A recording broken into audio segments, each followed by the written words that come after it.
Hey, my name is David Allen South, and this is the second edition, and it'll be a little bit more in depth, but I'll try to keep it very short because again, can be long winded. Joy, the puppy, is here. This is not the Itty Bitty Baby Show. This is actually Retrospectacle. This is where we look into science, faith, religion, philosophy, and we use evidence.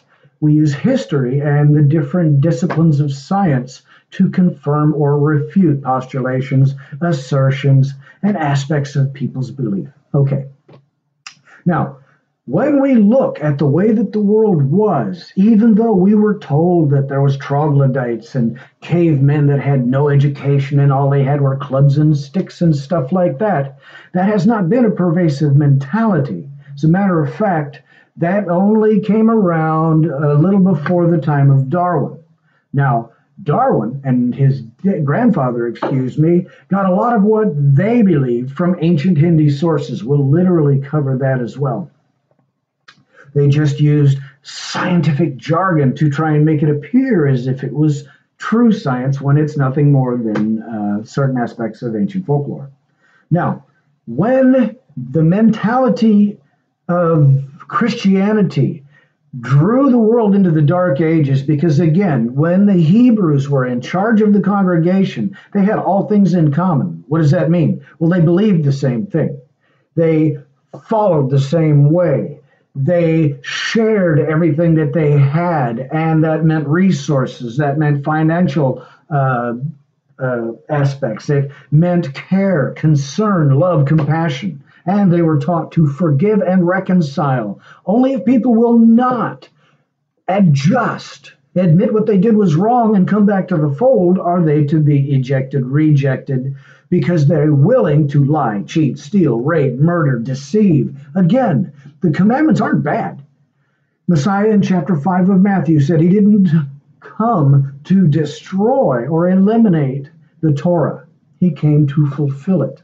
That's what we're going to discuss. Again, Daniel chapter 8, we covered that in that first little blog there. We see that Alexander the Great was predicted to conquer. And when he took the Medes and the Persians and conquered the known world, what we had was a fulfillment of prophecy. Because he won that battle, he had the Septuagint written. That way we have a translation of the Hebrew scriptures. They keep saying in the evolutionary world, well, it was written after the fact here. That was written after the fact. There's no way. And their excuse is because the prophecies were so accurate, they must have been written afterwards because they declare adamantly that we were not created. Now, the Dark Ages, because of Christianity, remember, you're not allowed to wash. You're not allowed to be decent. You only do what your religious leaders say. And they told you to do things that were akin to extortion, akin to fraud. And again, that's against the Torah. When we saw, again, the Messiah, he was compassionate. He only butted heads with religious leaders, and only when they were violating the rules or teaching other people to violate the rules. That's a standard. We got kicked out of the garden. Why? The father said, that's my personal stash, you leave it alone. Everything else is yours and it's all free. And here comes this other guy and says, say, baby, what do you think about that? Ain't that beautiful? Ain't that gorgeous? Doesn't that smell so wonderful? Don't you just want to eat it? It's going to make you wise. And she says, oh no, the father says that will actually cause death to enter in. And that's just not good at all. We can't see anything good about that, even though they had no contrast. And he says, oh, but no. This is where religion enters in. Reinterpretation. Oh, it's not going to be like that at all. He's afraid. He's holding out on you. You see, if you eat that fruit right there, you'll be just like the Elohim. You'll be just like the sons of the Almighty. You may even very well be like the Almighty himself. You see? And then when they took his advice, they fell. They found out that the father was accurate. But what happened? They got kicked out of the garden. So we see up until the times of Noah, people tended to take the easy way out, take that route to where I'll just take it. That's mine. I desire it more than you do, just like Rocket in Guardians of the Galaxy, the movie. What if I want it more than somebody else? But don't you understand? I want it more. But you see, that isn't Proper. Okay. Now, there are some cultures that are based on taking and dominance. We'll cover that as well because it's a philosophy, a mentality, an ideology, but it's offered as a religion. Remember, Christianity, after Rome hunted down and slaughtered all of the Hebrew followers of the Messiah, they gathered up all of their writings. They even went after the Gentiles that had converted. In gathering up all the writings, they got together at a council at Nicaea, and over a period of over a decade, from around 313 to 333 of the Common Era, they got together, and in Nicaea they made several different decisions and edicts, and the Apostles' Creed and some of these other things came out of it. But they determined on their own authority that they're going to change the Sabbaths, that they are going to use the holy days of the ancient solstice celebrations of the pagans, and they made all things Torah completely illegal. If you were caught with a Hebrew copy of the scriptures, or even the Septuagint, you would be on pain of death, possibly. It was up to the discretion of the individual. Well, see, what they did was in gathering up all of the original writings, they got together and rewrote in fashion to protect their new philosophy. They came up with the mentality, and it was Constantine most likely that said, hey, we just can't beat these guys, so let's pretend to join them. And he used the same tactic that was later utilized by Muhammad himself. You can learn many of the tactics from Sun Tzu, The Art of War. Anyway, so in going back to the Messiah being brutally executed, that fulfilled Daniel chapter 9. In Daniel chapter 9, it talks about how the Messiah will come to earth.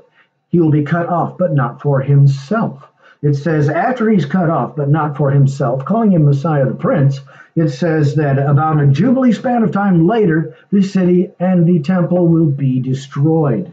Well, in 70 of the Common Era, Titus came in for Vespasian, his father, and bam, they destroyed the city. And when they lit off those giant cedar beams, it got so hot in the way that the air came through the temple, and they knocked holes in those walls, the gold melted, and they ended up ripping the entire block foundation apart to get it, every last gold nugget. The Messiah said that there would not be one stone left on another. Now, sure, the historical account of the eyewitness was written after the fact, but it was stated before the fact, and there were many eyewitnesses that saw that. We'll get into eyewitness validity and convolutity. Anyway, back to the thing. So, Christianity, after they took over, you see that there aren't any more miracles like that. There weren't any more prophecies. There weren't any more all things in common. You see that there's forced conversions, forced confessions. The holy days were changed to pagan solstice celebrations, and the Torah was made basically illegal and demonized. This fulfills Daniel chapter 7, verse 25. It says that they will conspire. They will think to change times and seasons, times, the appointed times, the seasons of the feasts and festivals. Because when the Father established it, it had something to do, each one with the plan of salvation. When you have Pesach, well, just like grandfather Abraham was to offer his son, but didn't have to go through with it because it was a typification showing what the Father was actually going to do himself personally with Messiah. So, when we get back to where the Messiah is to be born, he has things he's got to accomplish. And that's back to Daniel chapter 9, where it talks about certain things like sealing up the vision, bringing in everlasting righteousness. There are aspects that when the Messiah sacrificed himself, it gave us the ability to turn to the Father and be appreciative and say, oh, wow, when we were for a couple thousand years killing animals, it was like, well, okay, let's see. When you go to the grocery store and you get enough for a meal and you think, okay, well, you get your stuff and you got enough of this and that and the other, and well, this is affordable, I'm willing to accept this, pow. Well, it got to where sin had the same similar type of commodity. Oh, man, I can get away with that, and all I got to do is get rid of a couple of sheep, a couple of deer, a couple of goats, a couple of turtle doves.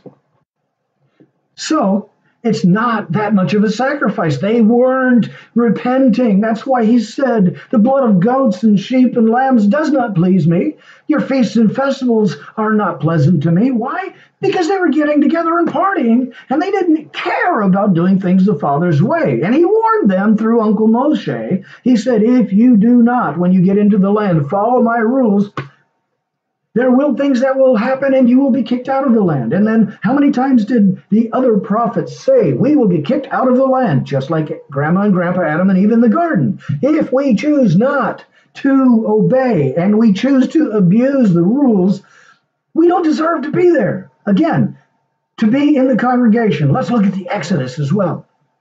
Everyone was invited. Every single individual, the Pharaoh, his entire empire, which there wouldn't have been an empire if Joseph hadn't done what the Father said. Another prophecy. Egypt would never have been the powerful empire if Joseph hadn't obeyed the Father.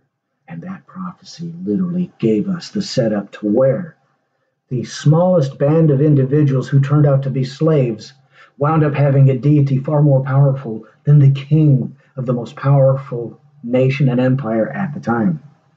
Again, when the Father does things, it's to establish himself, to make a lesson and to give us one more strand of the plan of salvation. So then he said, let my people go. When Moshe left, he said, everybody, you are welcome to come.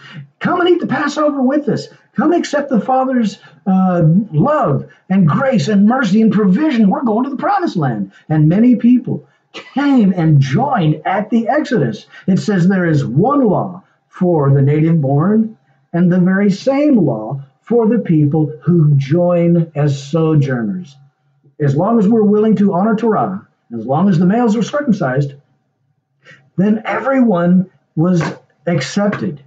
And as long as they tried to obey, it was okay to stay in the inner circle.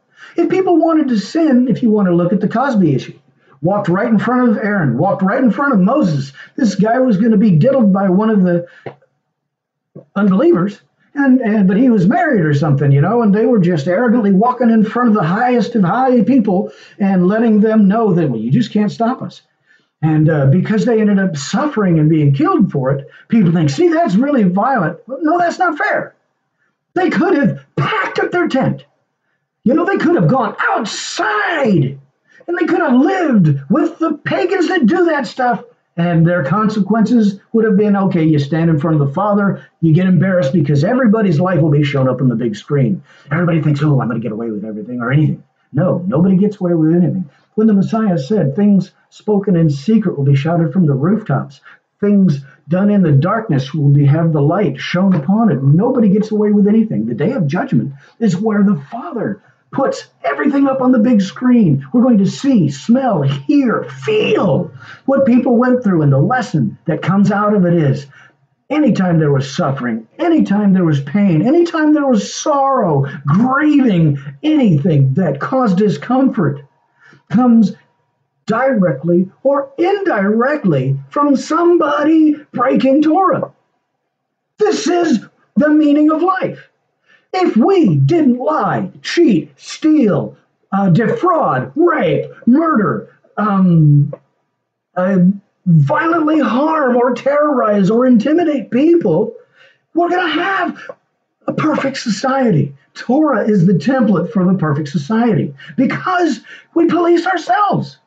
And when you look at the blessings and cursings in Deuteronomy chapter 28, it says, if you don't lie, you don't cheat, you don't steal, you'll be blessed in everything you do. But if you lie, if you cheat, then you steal, bam, curses are going to come. Well, a lot of that is consequences from the fact that, hey, somebody is going to retribute. They're going to say, hey, you stole from me, you lied to me, you defrauded me, you did this or that, and it's clearly wrong, and they want justice. So, getting back to the prophecies, okay, we get kicked out of the land, first out of the garden, and then we get kicked out of the land. That's the Assyrians kicked the people out of the northern kingdom. And if you look at Isaiah, look at the story about Aholiah and Holibah.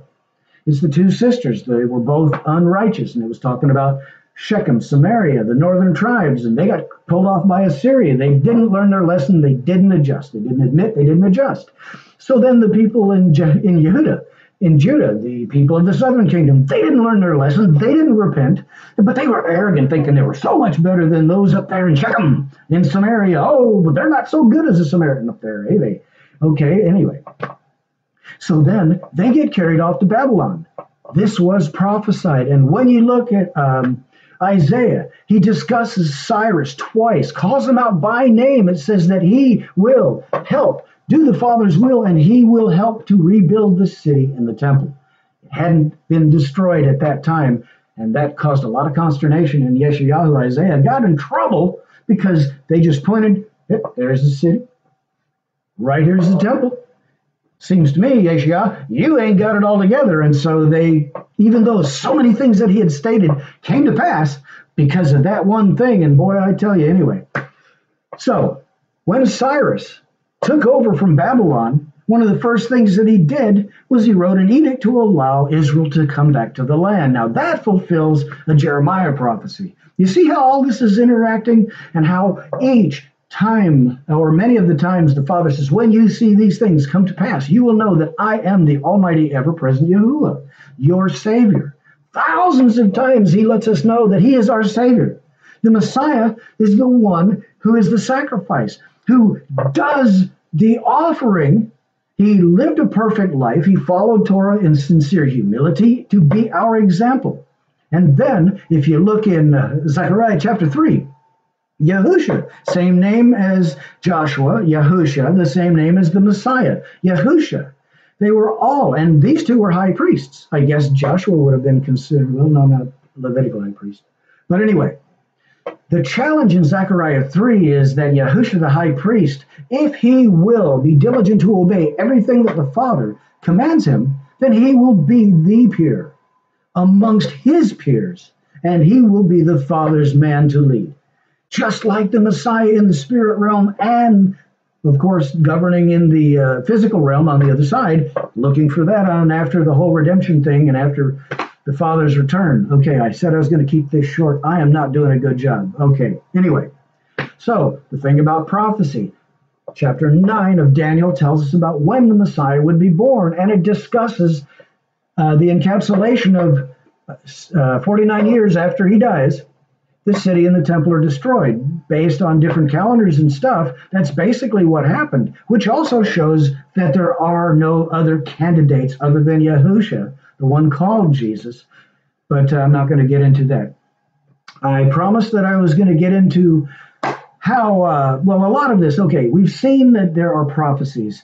We can see, because the Septuagint was documented, everything after Alexander's time that happened, these evolutionary people can't say that was written after the fact.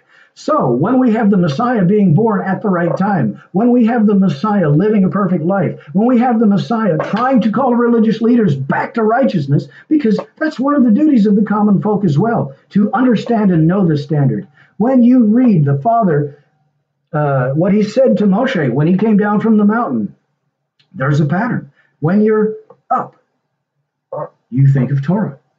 When you're going about your day, you think and discuss Torah. When you're walking along your way, you discuss and consider Torah. When you're putting your children to bed, you share Torah. When you're doing things, and the more that you know the standard, just like the difference between a counterfeit bill and an actual bill, you have to know the real thing before you can even consider finding anomalies in something that's fake. And so, again, that's why true prophecy, when I was an unbeliever, raised by an unbeliever, specifically by my dad, so we could make up our own mind. He told me this in 1988, the night, it was the day that we put Grandma in the ground. We buried her that day, and we spent some time in retrospect. And Dad explained quite a few things to me on that night. So, again, I was raised not to be afraid of information. Dad told me about the Greek philosophers, and he said they didn't have to believe it, but they needed to know it in case there was some form of lesson they could glean. And so I was also taught the scientific method. I was a part of living in a scientific community. So I wasn't afraid. But I was also told by my dad and many other people that there were no facts, no corroborating evidences for the Hebrew Scriptures or any other religion for that matter. Well, that tends to be true about other religions, all religions. Christianity, its history is vast and not at all like the Hebrews. Once again, once they got rid of the Hebrew tenets of the Hebrew Scriptures and the Torah, everything fell apart. And of course, then you had your Dark Ages.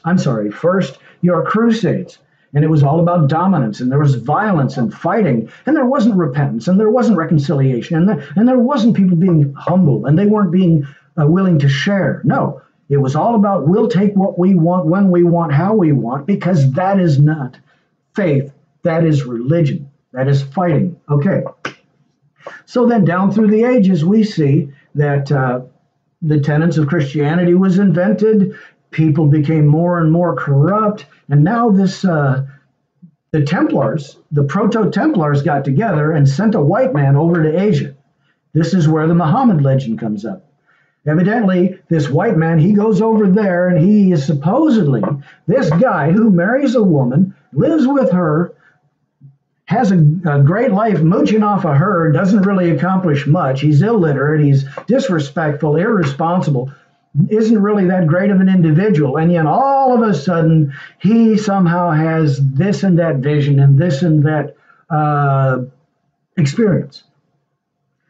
Now, people don't take time to analyze the fact that when Salman Rushdie, or the person pretending to be Salman Rushdie, came up and pointed out the satanic verses, it literally shows how in the early prophetic days of Muhammad, he actually spoke the words of Satan and admitted it himself, because he made a declaration and then came back and said, oops, I was wrong. That was Satan and he tricked me.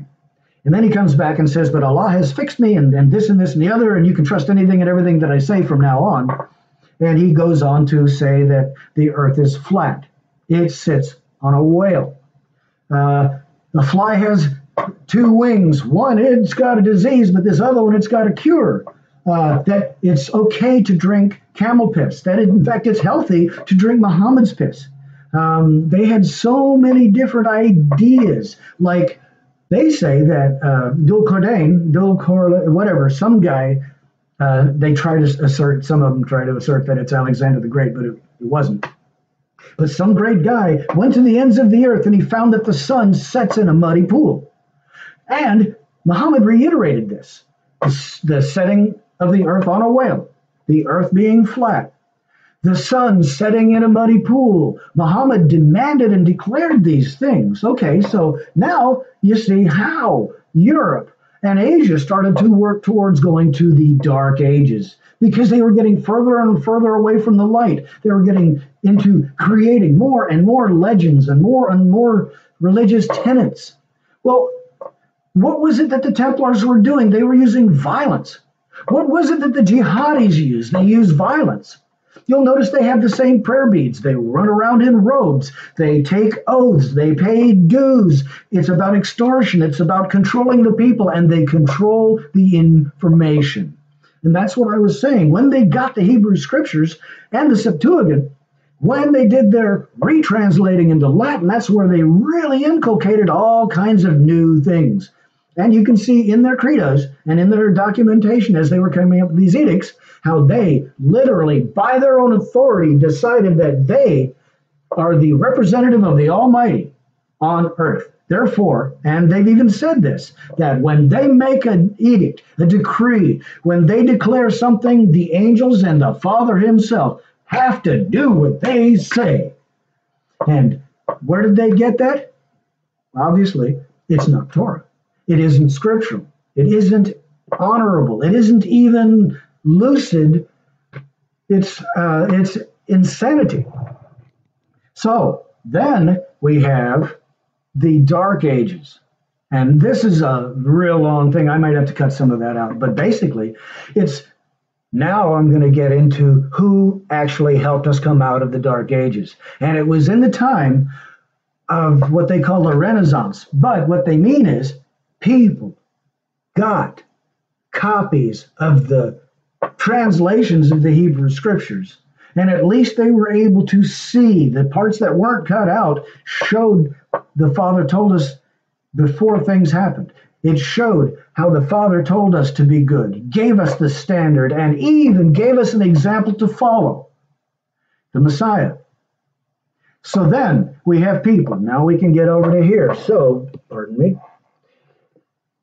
These are now people who helped us come out of the Dark Ages, helped us to come into the Age of Enlightenment. And guess what?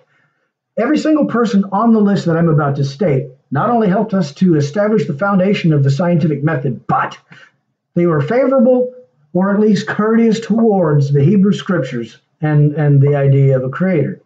We have Galileo Galilei, Johann Kepler, Blaise Pascal, Francesco Redi. We have Robert Boyle, Isaac Newton, Gottfried Leibniz, Michael Faraday, Louis Pasteur, William Thomson Kelvin, Lord Kelvin, James Clerk Maxwell, Max Planck, George Washington Carver. Can't live without them peanuts unless you're, have an allergy. And we have Albert Einstein, Charles B. Thaxton, Raymond Vahandamadian. I don't know, he may be the one that came up with the idea for the... Anyway, so during the time of this enlightenment, people started to have a better aspect. People started to become healthy again. Louis Pasteur, he disproved spontaneous generation. They said, look into them dirty socks, those dirty underwears. Look at over there in that bowl. Those worms are crawling right out of it. He covered a bowl with cheesecloth and eliminated spontaneous generation because it was just larval processes because bugs had gotten in there, laid their eggs, and then took off. Newton. Well, if you want to get into the first, second, and third law of thermodynamics, that also shows that evolution could not have happened. Hey, here's a simple science fact. I was studying about the Waco particle accelerator back, I guess, whenever it was, I think it might have been 78, 79. Whenever it was there, it was established. I was reading on it. I was got to stay with my dad and Kathy and the kids for a little bit.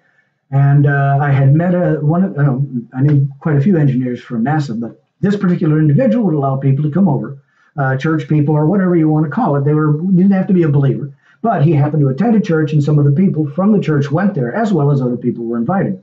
When I met him, he invited me to come over. I had just read for several hours some of the data and some of the conclusions from the Waco particle accelerator. Now, as I was reading, I waited. I didn't bother him, but right after the end, in the afterglow, whenever people are having sips of soda and talking about things and how the week went, and any time that they may have been blessed, or if you need prayer, whatever. And he had gone through and said hi to everybody, and then he came over to me and he had started saying, "Hey, it's great to see you. Really thank you for coming again. Is everything okay?" And I told him, because I was excited. I said, "Man, look. When I was reading about the particle accelerator, they took an aspect of the hydrogen atom, one of the particles of it, and they used a magnetic, of course, force, and they hurled it faster and faster and faster and faster, this one that way, and this one faster and faster and faster and faster, this one that way. And as they go, whoa, whoa, whoa, whoa, bam, they slammed them together. And then they had, of course, all of their sensors and observation apparatus, and then all of their recording stuff, and they were crunching the numbers, and they were looking at it, and they basically came to this conclusion. All matter is light. And I said, that's Genesis 1. Let there be light. Wow. Well, that makes sense. When the Father said, let there be, he gave the material to the universe. The material went to the designated places that it was supposed to go.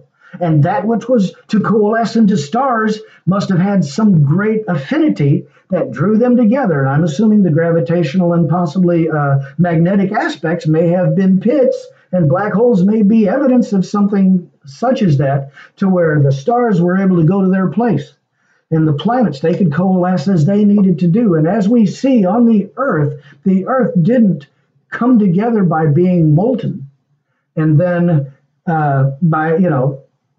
after having lots of asteroids and parts of space debris hit to where it just got so big, and then somehow grabbed and gathered an atmosphere, and somehow was able to collect and store water and then utilize it to where minerals mixed with the water, and somehow life came to be. And they said in the textbooks 4.6 billion years ago, the first single-celled creature assembled. There is no evidence. They mentioned the primordial pool.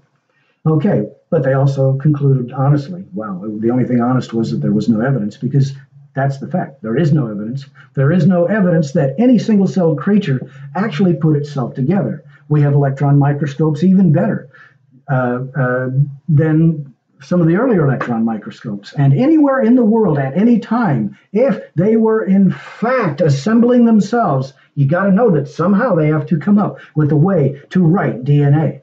They have to somehow develop a mechanism to record. They have to be engineers. They have to be designers. They have to be code programmers. They have to be familiar with medicine, familiar with chemistry, familiar with physics, as well as physicality and physiology. Because every single change that they had, well, they had to somehow mark that down in their DNA, but there is no mechanism for this. But what we do know is there's a 1991 report that came out. Y chromosomes in men, mitochondrial DNA in everybody, but mitochondrial DNA in women has a tracer that goes all the way back to a single female. In the Y chromosomes, we go all the way back to a single male. Genetically, they showed with peer-reviewed papers, with peer-reviewed data, they got in trouble because they basically showed that we, in fact, come from Adam and Eve, just like the Hebrew Scriptures said. But they say, well, you can't do that. Again, every time evidence shows that we were created, they get upset. And now, you see, this is where I was trying to bring to you in a shorter passage, but this was a long way around. Then this goes to 1933. In 1933, they came up. Where'd you go? With the Humanist Manifesto. And in the Humanist Manifesto, let's see, is that the right one? All right, well, of course. I asked it to come up. Okay. The Humanist Manifesto. I'm wasting time here. All right. Here we go. The Humanist Manifesto. These are just excerpts. Oh, there you are. These are just excerpts. It says here, the Humanist Manifesto, circa 1933, states to wit. That's my thing. Now I'm going to... Humanism is a religion. We were not created by a supreme being. That's a synopsis that I'm having. Now, here it is right here. This is their first statement. Number one, religious humanists regard the universe as self-existing and not created. You see, that's why I said humanism is a religion. They even called it religious humanists. All right, they contradict themselves right there. Number five, it says humanism asserts that the nature of the universe depicted by modern science makes unacceptable any supernatural or cosmic guarantees of human values. Okay, they didn't disprove a creator. They didn't come up with any evidence that shows that there is no creator. They just fiat, demand that they're right, and everybody else, and the majority of the people on the earth, did not believe, believed in some form of creator, or entertained the thought. Even when you go back to ancient Hindi, you got your destroyer, you got your Brahma builder, you got your Vishnu, your Krishna, and all of that stuff, which of course that's where the evolutionary theory comes from. We'll get into that in a different segment. All right, so they're literally declaring that there is no creator. And now they're saying that the only way that we're allowed to express anything in science is from an aspect of a naturalist point of view, meaning that we weren't created. So therefore, they will not peer review anything that shows that we were created, because that's the exact opposite of their platform, their foundation, their paradigm. Now remember, they have no evidence, and I'll show you David Johansen and Mary Leakey. These people worked on the Lucy specimen over, I guess, in the Olduvai Gorge. This is a perfect example of the difference and the fraudulent aspects of peer review and censorship of data, and also twisting data using phraseology and terminology that's deceptive. Okay, sorry, let me get back to that. Okay, Obviously, humanism does not deny the possibility of realities. Now, they just did deny the possibility of reality. So, again, they're contradicting themselves. As yet undiscovered, but it does insist that the way to determine the existence and value of any and all realities is by the means of intelligent inquiry. Well, yeah, that's really, there's a surprise. They're sitting there saying that they're not going to be able to offer any facts for what they believe, that they're rejecting any evidence that is presented to them showing that they are wrong, that they are the only ones that are right. And then it gets later on where it says that they are going to demand that science, education, banking, political situations, every aspect and every institution are to come under that banner. And you know what's funny? The UN, there's your world government. You got your World Bank. Oh, wow. And look at, we just had Pope Francis, an actor, a poser, figurehead, getting together and promoting Islam and saying that Islam is a religion of peace, and how he's embracing Islam, and how he's telling us that we need to call God Allah, although God is, it comes from Gut, an ancient Teutonic false deity from Europe. And so it turned into God, evidently, and it's not a name, it's a term. Gut is kind of a name, but God itself is just a generic term. The Father's name is Yahuwah. If you've heard the term, hallelujah, Yah is a contracted form of the Father's name, Yahuwah. And it took me many years to be able to find this out, but I found out in 1991 the hallelujah aspect. But it wasn't until, I won't get into it. I'm just glad that I got to help. Anyway, so back to how they got evolution into the schools. You see, they come up with this new humanism aspect. Guess who was one of the signers of this? Dewey of the Dewey Dewey Decimal System. Huey, Dewey, and Louie. Sorry. Dewey from the Dewey Decimal System is one of the people. Okay, now, says here, we are convinced that time has passed for theism, deism, and modernism, and several varieties of new thought. And was a religion, was a religion developed to control or replace other religions? This is me. I'm just letting you know. Evidently, that was me throwing that in there, that they're just creating a new religion, demanding that it displace all others. That sounds exactly like Islam. Oh, wait a minute. It sounds almost like Catholicism. Isn't it funny?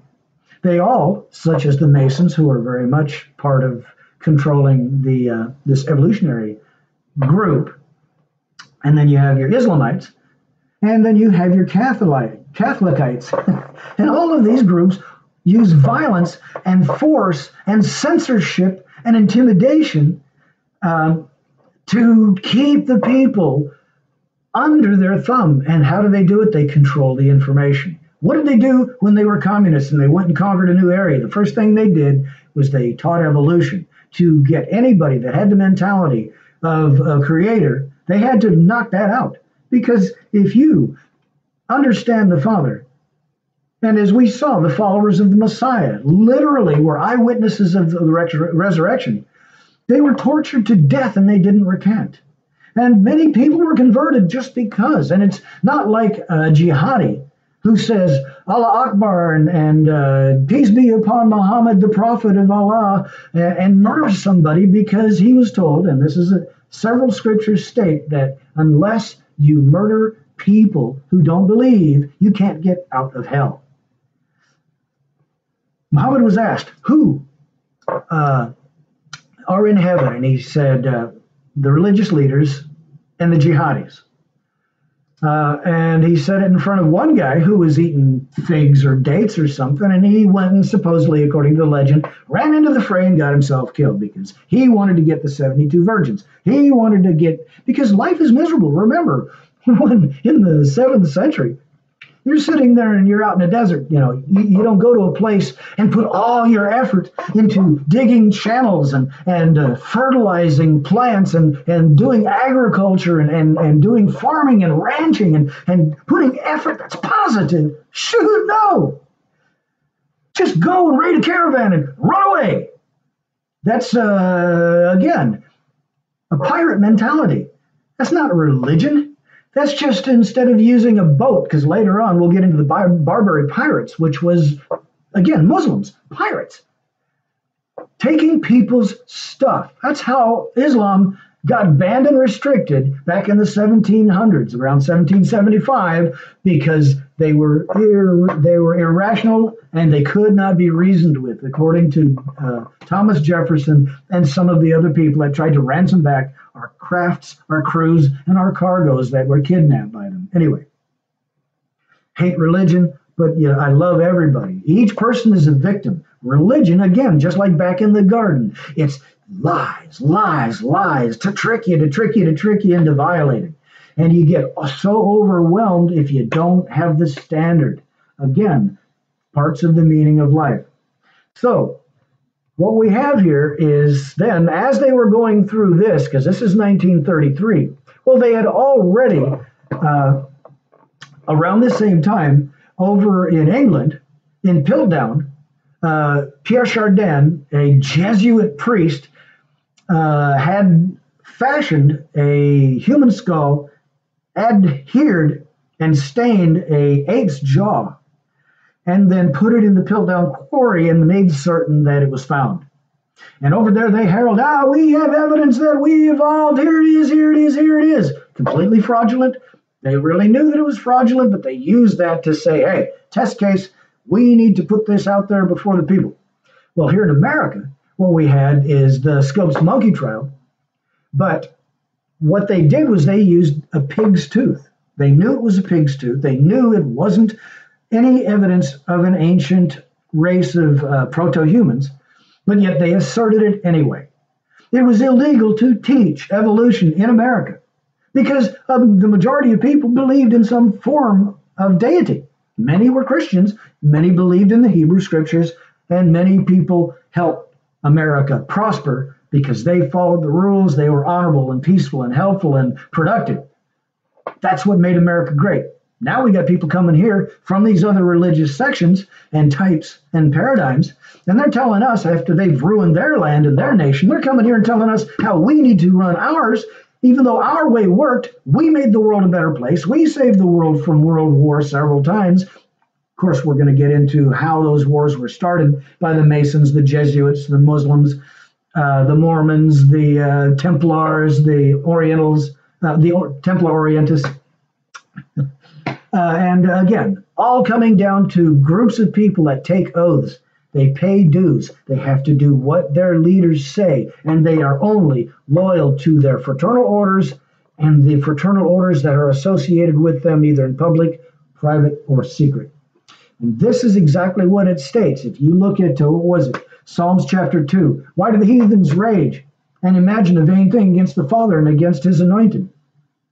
Well, that's what they're doing now.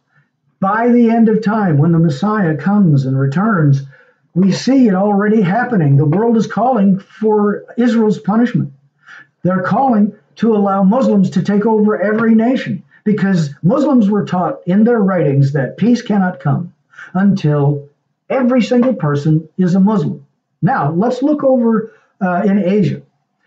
Every single nation over there that's controlled by Muslims still have infighting and murder and theft and lies and deception and fraud, violence, hatred, rape, slavery, pedophilia. And it's all under Sharia law, and it's all acceptable over there. And the reason they can get away with killing each other is because, but that guy wasn't dedicated and devoted enough. He was willing to give money, but he wasn't willing to go out and jihad. Or he was out there in jihad and he turned his back. You're not allowed to turn your back unless it's to trick other people. And again, we'll get into Taqiyya and Kitman and Tawriya and Maruna, the different forms of deception specifically taught and practiced in Islam, also practiced by the Masons, also practiced by the Jesuits and the Templars, but they have their own terminology for it. But it's basically the same. You use lies, deception, and subterfuge.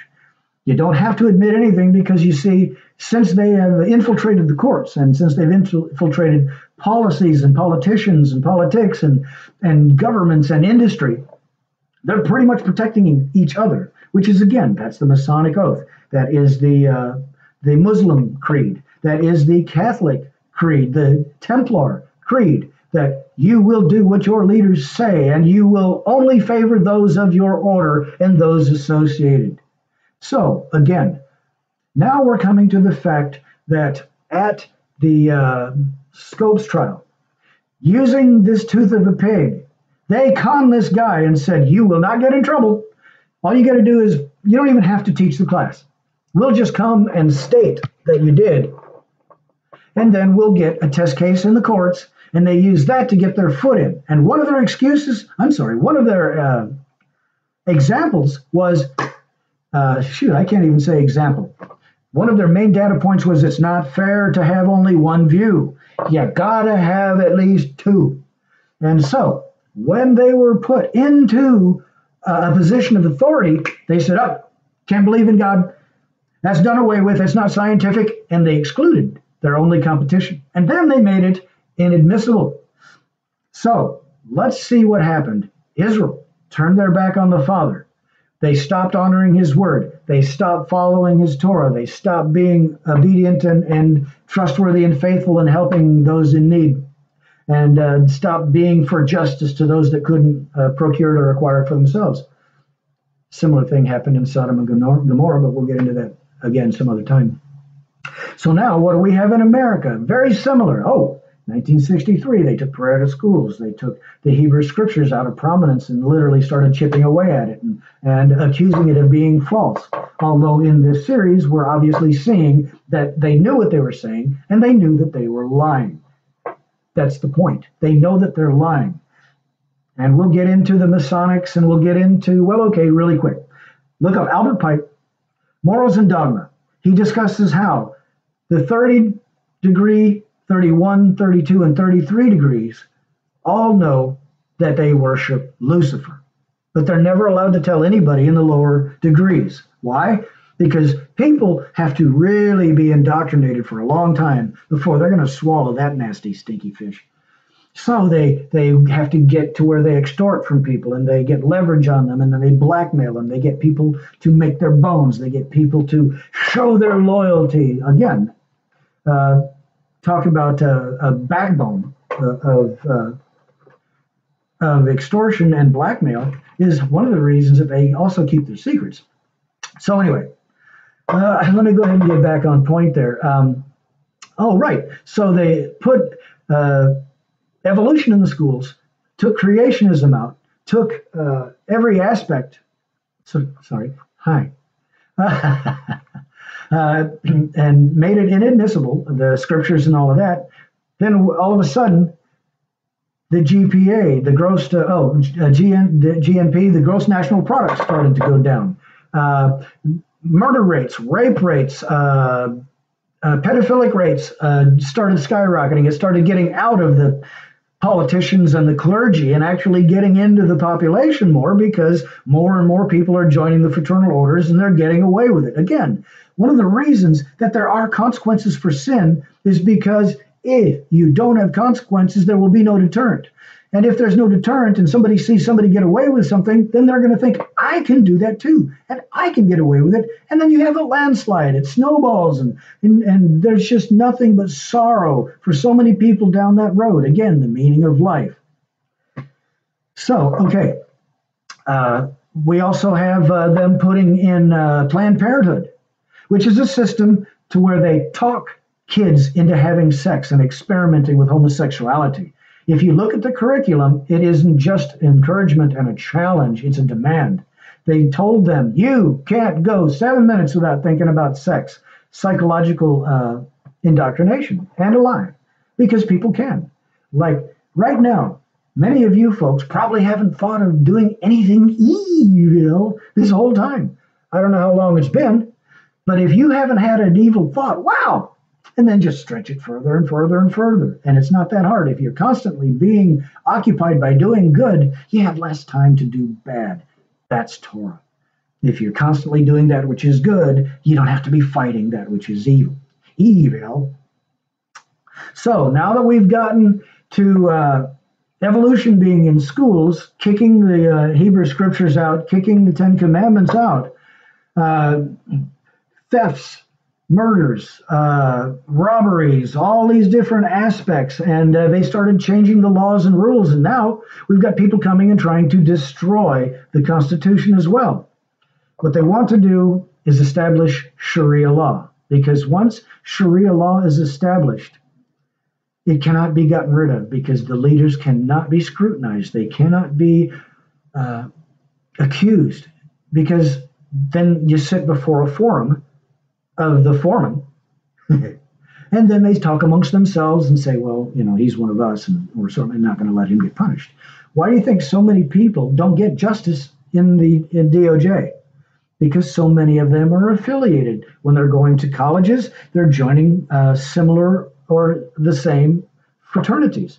And so they become exclusive. And again, this is where the mentality of superiority comes from. The Masons think that they're superior because of their mysticism, just like the Orthodox Jews who think they're superior because of their mysticism, just like the Orthodox Catholics who think their mojo is better because they have their mysticism. And it's the same thing that they just sucked up from Babylon. Who sucked it up from Babel?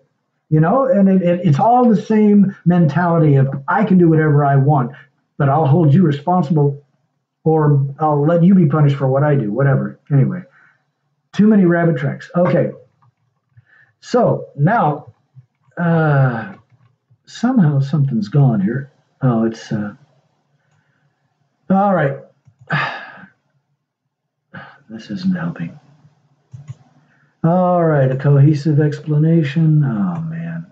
Okay, well, my computer is messing up on me right now. It's I'm going through, my research online is basically what I have, and I'm just trying to then present it in video form so people don't have to go and read it, I guess, because people don't necessarily like reading.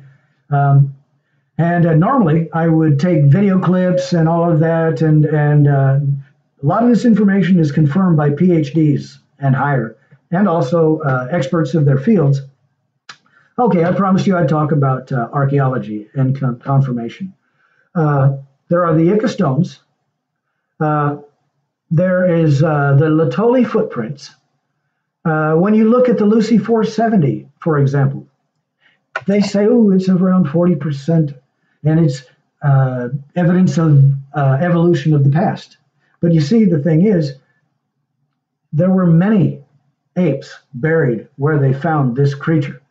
Not necessarily in that same 10-foot hole, but in that area, there were lots of this animal's family buried in that mudslide. There were also humans in that area buried in that mudslide. The very same alluvial landslide mudslide that buried the 470 also buried other monkeys, humans, and other animals. As you know, a mudslide buries instantly in tombs, in cases, suffocates, and in many cases mineralizes. And that's what happened. Now, the thing is, they called the humans hominids, and they kept that part completely hidden because they didn't want you to know. They didn't want me to know. They did not want us to know that their oldest possible ancestor isn't even related to us. Because Richard Dawkins said, if you can ever find something in strata where you have your evolved from, supposedly, to your supposed evolved to in the same strata, that eliminates the theory of evolution if there isn't any transitions in between. Okay, well, this is what we find at Laetoli and at the Olduvai Gorge. They knew that real-life humans existed and were there. The Laetoli footprints are on top of the mudslide, volcanic ash, that happened during that same cataclysmic event. Same stratas, same layers, same materials, humans and apes. Wow! But they still assert that, no, this is proof of evolution.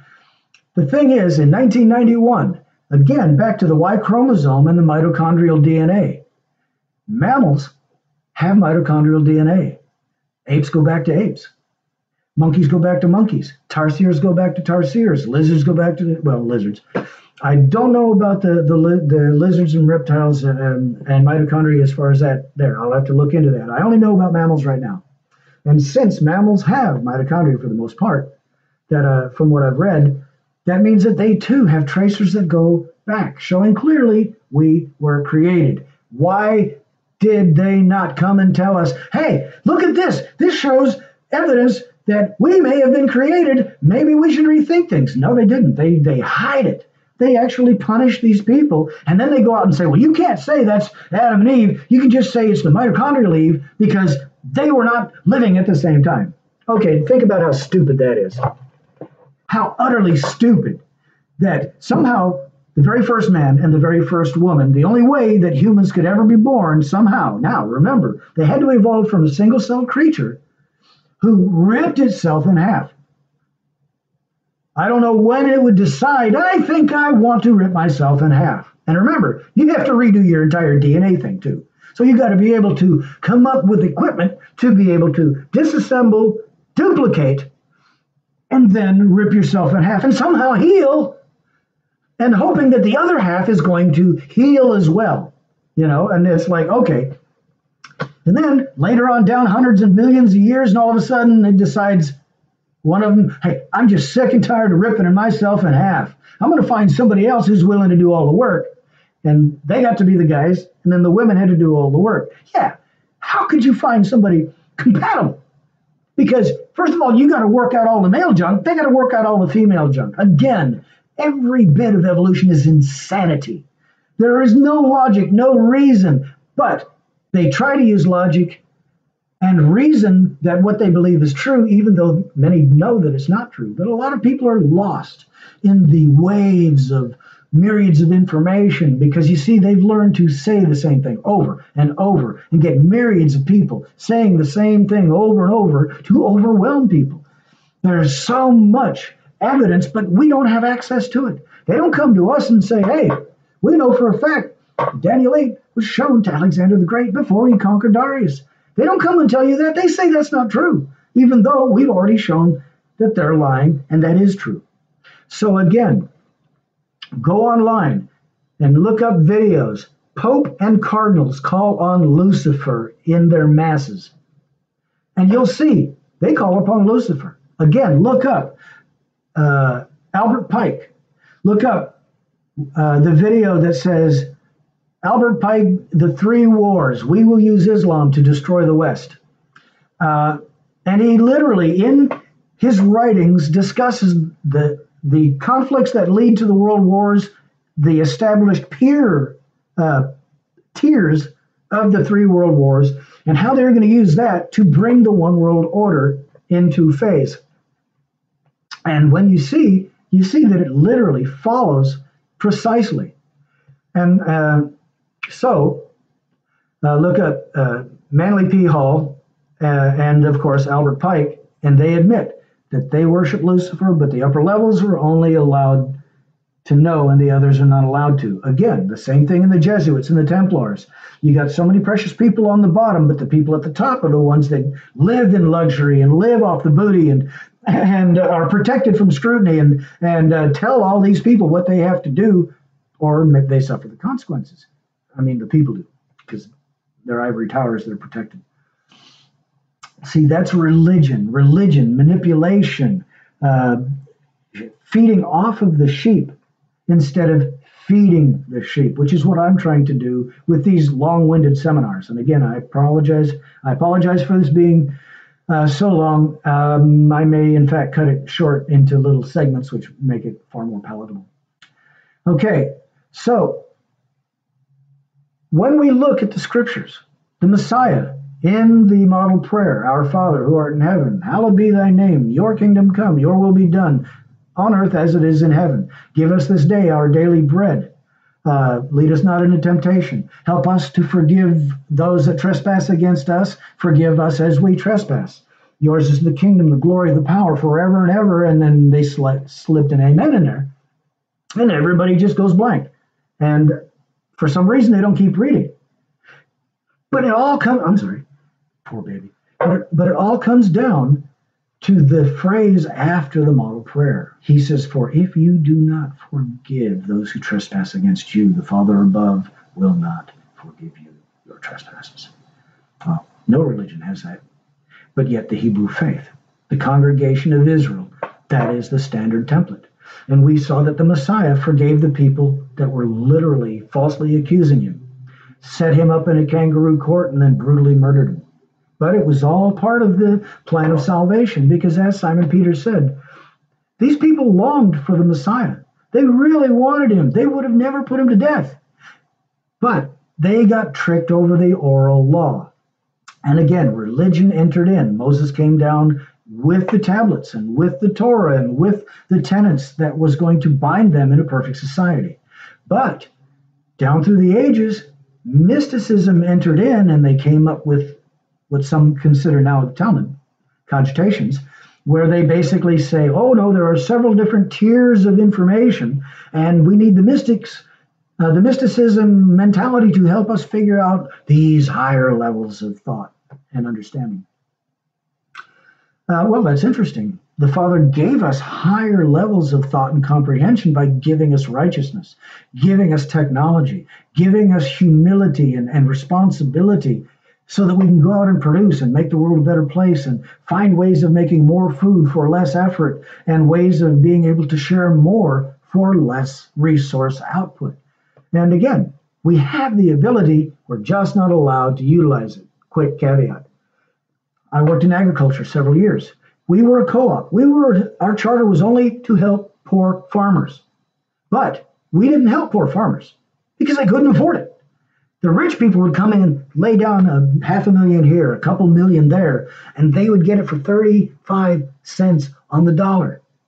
But these poor farmers, the reason the co-op was set up, were supposed to be getting it for that cheap price. But they couldn't put the money up front, so bam, they got hit with this and this and this and this and this and this and this and this fee and that fee and that fee and that. And then, and they didn't do it in time. And now the price is $4.50, whereas it was 33 cents had you paid up front.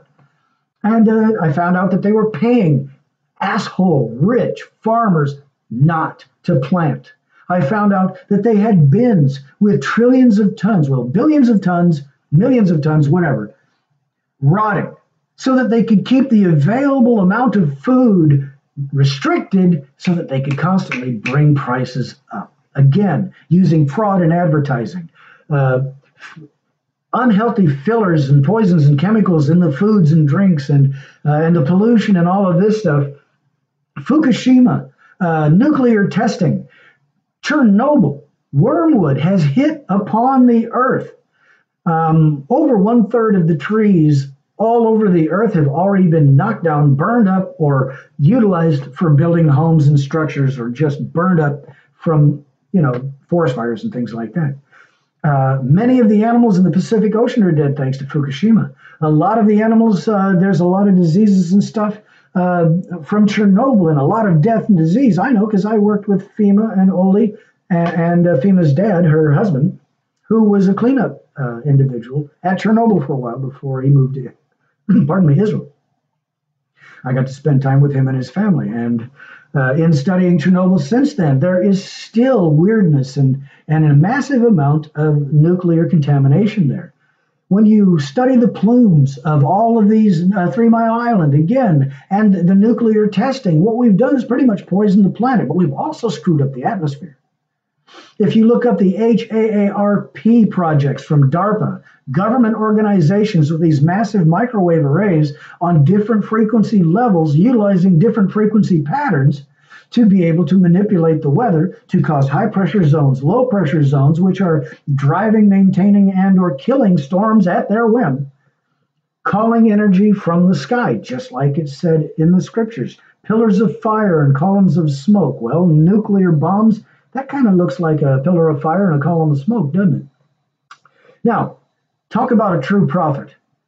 Daniel chapter 9. Okay, well, let's go back. Grandfather Adam and Eve, when they got kicked out of the garden, the Father made a promise, didn't he? He says, one of your seed will come about and reconcile you to me. That promise in the garden was the promise of Messiah. And then down through the ages, again, it was reiterated. Grandfather Noah, we have grandfather Abraham, Isaac, Jacob, Joseph, all the way down, David, Solomon, the prophets, constantly telling us. And when the Father would give us a prophecy, sometimes if it was a big enough prophecy, he would also give us an aspect of Messiah. And again, Look up. Every time you read the Bible, pay attention to it. And when you see these things come to pass, you will know that I am. And usually it's been translated, the Lord. Oh, Lord, oh, Lord, oh, Lord, oh, God, oh, you're so good, oh, Lord.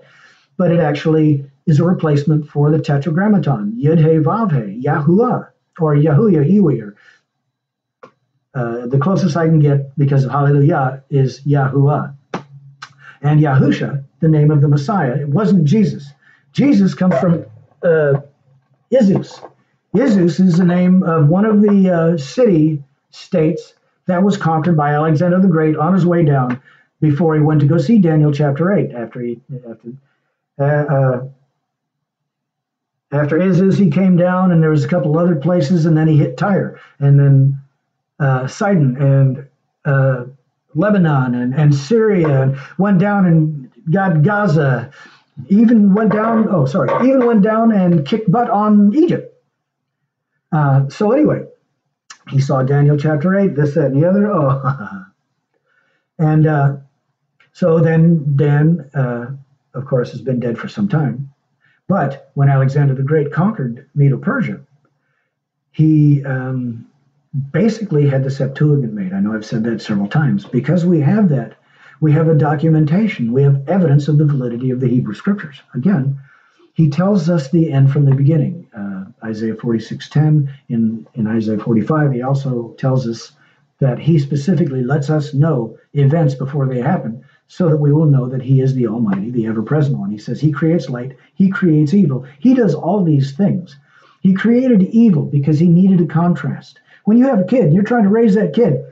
All right, Johnny, don't do that. Why? Well, because this, that, and the other. Why? Well, because of this, this, this, and this. Why? Okay, well, let's try this, this, and this. Maybe this will help you. Why? Okay, why and mine. Oh, kids pick that kind of stuff up. And no, that's another one that they really seem to love. No. So, the father had to teach Johnny that the fire is hot. The stove is hot. Acid burns, whatever. So, he allowed us all under the umbrella of sin. Messiah pays the price, reconciles us all back. This is why we're not allowed to condemn anybody. When the Father says evil is going to happen, then evil must happen, or his prophecy didn't come true, and that makes him a liar.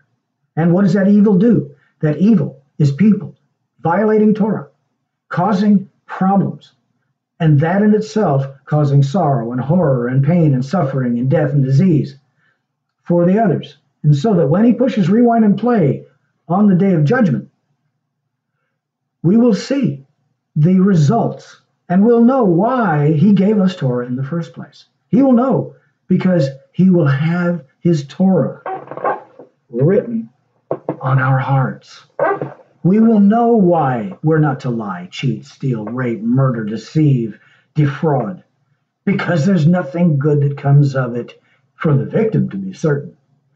And sometimes things aren't so good for the victor if they get caught and held accountable.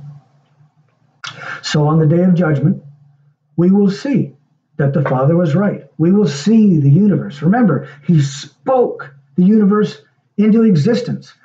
All of the materials coalesced and went to their place. So by day 4, the stars that were going to their places could have lit. And since the sun is 93 million plus or minus miles away, and it only takes 8 to 9 seconds for that starlight to get to us, early on the 4th day, when the sun had the ability to spark up with all the other stars that sparked up at the same time or in their series, because each one is programmed to start and burn and run through its cycle and maybe go into nebulae, maybe explode, whatever. It's all part of the program. But the point is, on day 4, when many of the stars lit up and continued to go to their place, it wouldn't take hundreds of millions and billions of years for that light to get back to the Earth, because you see, as fast as it's going that way, the light is already hitting us. So it's not really that difficult if a person digs into science from the paradigm that we were created, Because again, we have Isaac Newton, Louis Pasteur, Michael Faraday. Many of these different people literally got into science because they wanted to know how the Father made the universe. Oh, and by the way, Daniel chapter 9 had actually, Isaac Newton did a dissertation on Daniel chapter 9. So, again, he may not have believed in a lot of the miracles, but he certainly had some kind of fascination with that. Again, and when it shows that the Messiah was going to come to earth, and it discusses some of the aspects that he would accomplish, and then it says after 49 years that the city and temple will be destroyed. Again, we see in history this is what happened. So let's jump to the Messiah in Matthew chapter 24 and the corresponding Luke chapter 21. If we go to that, we will see that the Messiah is a true prophet. He wasn't just told about in prophecies by other prophets. He was a prophet himself. And these chapters are very clear. It talks about, I guess I could pull it up.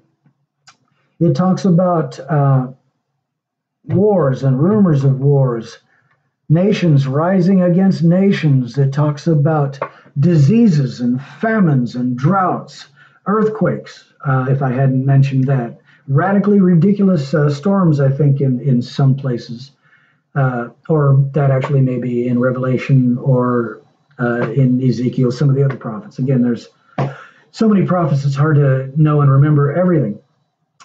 But when we see exactly what was predicted, here, give me a moment, then we will be able to cross-reference many of the things that have happened right here in our own, in our generations.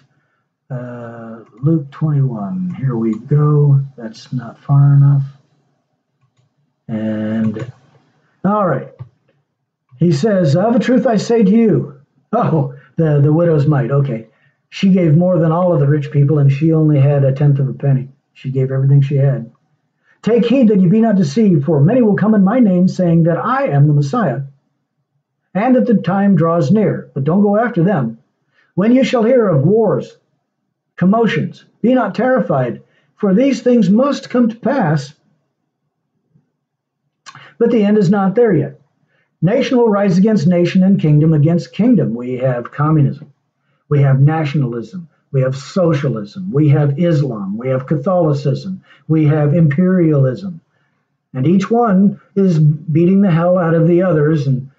And so we have that there. Let's see. Nation rising against nation, kingdom against kingdom. There shall be great earthquakes in different kinds of places, and famines, pestilences, fearful sights and great signs in the heavens. Again, the bizarre storms, the microwave aspects, and don't forget the prophesied blood moons that have also been predicted. We'll see that here in a bit. Okay.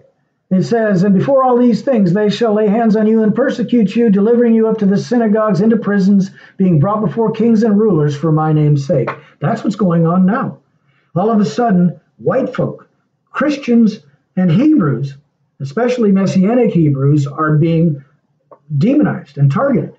Literally. Tommy Robinson got thrown in jail just for trying to make sure that those rapists didn't go back and rape anybody else. And he was, as a journalist, following the story so that he could let Britain folk know so that they could stand up and say, hey, we don't want a bunch of these migrants coming here and raping and murdering our people. You know, if they're going to come here, they can at least be polite and follow the law. But again, that's the thing about Islam. They don't have to follow the law. And here's another thing about why Muslims are so wealthy, and some of them, I'm sorry. Again, we had massive oil deposits all over America. And when we got Alaska, we really hit a boom there. And then all of a sudden we found so much in the Gulf of Mexico. Had we been using our own oil, we would have been paying, what, a nickel a gallon for fuel? For how many decades now? Since the 40s of last century, minimum. That's back when they used to dump diesel out on the ground because they thought it wasn't a useful product. So hundreds of trillions of dollars were sent to people who want to kill us. call out every day from their loudspeakers on their mosques, death to America, death to Israel, death to anyone that doesn't accept Allah and his messenger. Now, the point is, Muhammad is supposed to be a prophet, but yet there were no prophecies before he came discussing the fact that he would come in any Islamic writings, although he was predicted in the Hebrew scriptures. Let's see now. He didn't do anything of value that we know of. He never made anyone's life better, except sharing the booty with the pirates that he created. And that's certainly not an honorable issue. That isn't something that's good. So he wasn't a prophet. We know that he has no science, and he wasn't prophesied about. Okay, now here we've already seen that Yahusha, the Hebrew Messiah, literally discussed what's going on just within the last couple of 100 years. And then now it's talking about our days, and it will be turned in for basically our testimony. Settle it therefore in your hearts, not to meditate before you shall answer. In other words, Psalms 91, spend time in the Father's presence, and he will give us what to say. For I will give you a mouth and wisdom, and all your adversaries shall not be able to gainsay nor resist. In other words, when we present the facts, the only thing that they can do is present arguments and just absolutely discount it and disregard it. They can, in other words, they won't have anything factual to disprove what we share. And you shall be hated of all men for my name's sake. Remember, all of the world joins the beast and serves him for a short time. But there shall not be a hair of your head perish. Well, this is clearly, if you maybe a spiritual hair. All right, when you shall see Jerusalem encompassed around by armies, you shall know that the desolation is near. Okay, well, in 70 AD, that happened, and of course it's going to happen again, evidently. And let them that which are in Judea flee to the mountains, and them which are in the midst of it depart out. Let not them that are in the countries enter thereinto. Oh boy. Let them which are in Judea flee. Let them which are in the midst of it depart out. I just read that part. Okay. For these are the days of vengeance, that all things which are written may be fulfilled. Woe to them that are with child and give suck. So, in other words, it's going to become more and more difficult as the jihad starts. Jihad has three basic levels. In 1991, they gave the manifesto. In other words, they said, you have an opportunity to accept Islam. And then the 1991 manifesto stated what they would do if we didn't accept their offer. I may not have mentioned this, I may have already, but the point is, earlier today I was discussing the New Zealand mosque attacks. And since I lived in Israel, and since I know Muslims, and I've studied what they do and how they work, we know for a fact that mosques collect all different types of monies.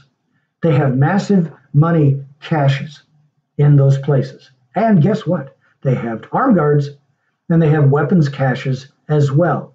In Israel, they hide their weapons in mosques. There's no reason for anyone to believe that a mosque doesn't have a bunch of weapons. So therefore, the New Zealand thing, I don't believe it. Because the Jesse Smollett thing, those are Muslims. He was on the phone with his producer as they were conspiring with these Muslim thugs to cause jihad under the pretense of a race-baited hoax. You see, all they have to do is start a war, and then they can go jihad, and it won't get blamed on Islam. It'll get blamed on the white man, who's so evil. But let's take a step back. The Ottoman Empire conquered Africa, parts of Asia, parts of Europe. The whole thing about the Barbary pirates, and they were stealing booty and stealing cargo and stealing the crews and the crafts. And basically, they were doing it because they said, hey, Allah gave us everything and we will take it. Well, when they took our stuff, Jefferson went over there and said, okay, you bastards, here's your money, give us our stuff. And they says, no, we'll take the money. But certainly, you're not getting your stuff back. Allah gave us everything. We don't accept your laws. We don't acknowledge your laws, your rules, or your gods. So he basically banned Islam. But, whoops, in the 60s, and actually in the late 1800s, early 1900s, they started to allow them to come here. They started to give them diplomatic immunity. They started to send money over there out of our coffers that we worked hard for. Again, making them rich and exonerating them or making them, inscrutable, whatever. They're not able to be accused of anything, no matter how guilty they are. Okay, so then a bunch of these, like the Black Panthers, was basically a Muslim infiltration organization, and so many of the other different aspects of Islam came, and they started to rile up the blacks. And this is what's not fair. A lot of the blacks that caused a lot of the crimes that the rest of the black community is feeling downtrodden for and suffering because, hey, our numbers are in prison and this doesn't seem to be fair. Well, a lot of those were actually Muslims. But the black community is the one who got the blame. And again, the government, after they were slaves, remember, how did the Ottoman Empire conquer Africa? They went and said, you can accept Islam or you can die. The Hebrews, or you can be a slave. But when they got to the Hebrews, it didn't matter. They're a Hebrew. They're going to kill them because they get an extra reward in heaven for killing a Jew. You have to really study the Quran to understand that they are taught that they are the best of all peoples and that Jews, Christians, atheists are the worst of peoples because they don't believe in Islam. Now, in Islam, you're not just allowed to murder people you disagree with, you're commanded to get out of hell. You're not allowed to befriend a non-believer, but you are to pretend to be friendly to gain influence. And then many are taught when they may convert someone, they're told not to let people know, such as Trudeau and Marcon and the people in, the leaders of most of these nations that are allowing the immigration. They don't care about their people. They're making their own people suffer, and they're bringing in all of these violent criminals, these jihadis, because again, we are about to, in Revelations and even in Daniel, it discusses that they talk about a tribulation period, and then for a certain amount of time there's peace, and then right after that it says the jihad starts, and it says it will be more brutal than any time in history. And well, what do you think worldwide jihad would be like? When the Ottomans conquered northern Africa and parts of Asia and Europe, they sold people into slavery. And guess what? Those slaves were bought by Catholics, Templars, Jesuits, Proto-Masons, and other Muslims, and other fraternal orders. It wasn't white people. It was white fraternal order members. People who are in alliance with the Jesuits, in alliance with the Muslims, in alliance with the Masons and the Mormons and the Templars. And all these other fraternal organizations, they have conspired together to rule with the adversary as the beast system for a short period of time. And look at the way they're acting now. They've already expected to go jihad and take all of our stuff away from us. When they put the Muslim, Obama, who was not born in America and now brags about it, and who had 5 to 7 different Social Security cards, some of them under the name Barry Soetoro, the name that they gave him when he was in Indonesia. So here we have someone who had no right to be a president. He bust in all of these jihadi Muslims and then put them in positions of government. And now look at how many times, I can't remember what city it was in, but a lady called in a rape, and she ran down to find the cops. Well, clearly the rapist was a Muslim, because it was a Muslim cop that showed up, and when she described the person, he shot her to death to protect his Muslim buddy. And he wasn't punished like he should have been, because that's an act of war. But again, if a Muslim does something, the Masons and the Mormons and the Jesuits and the Templars protect them because they're all protected. Oh, let's not forget the Skull and Bones and the Rosicrucians. the Red Crosses.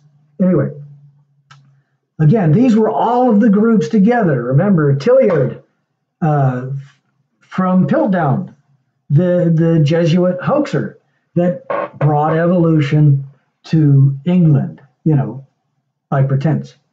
So they used lies to get their mentality of evolution into the courts, and then used the courts to force it into the schools, the institutions, and then they support it by myriads and myriads of TV shows, myriads of programming, myriads of radio shows and movies and films saying the same crap over and over. We know for a fact 15.6 billion years ago this or that. But I'll tell you this, in 2014, I was fortunate enough to be homeless,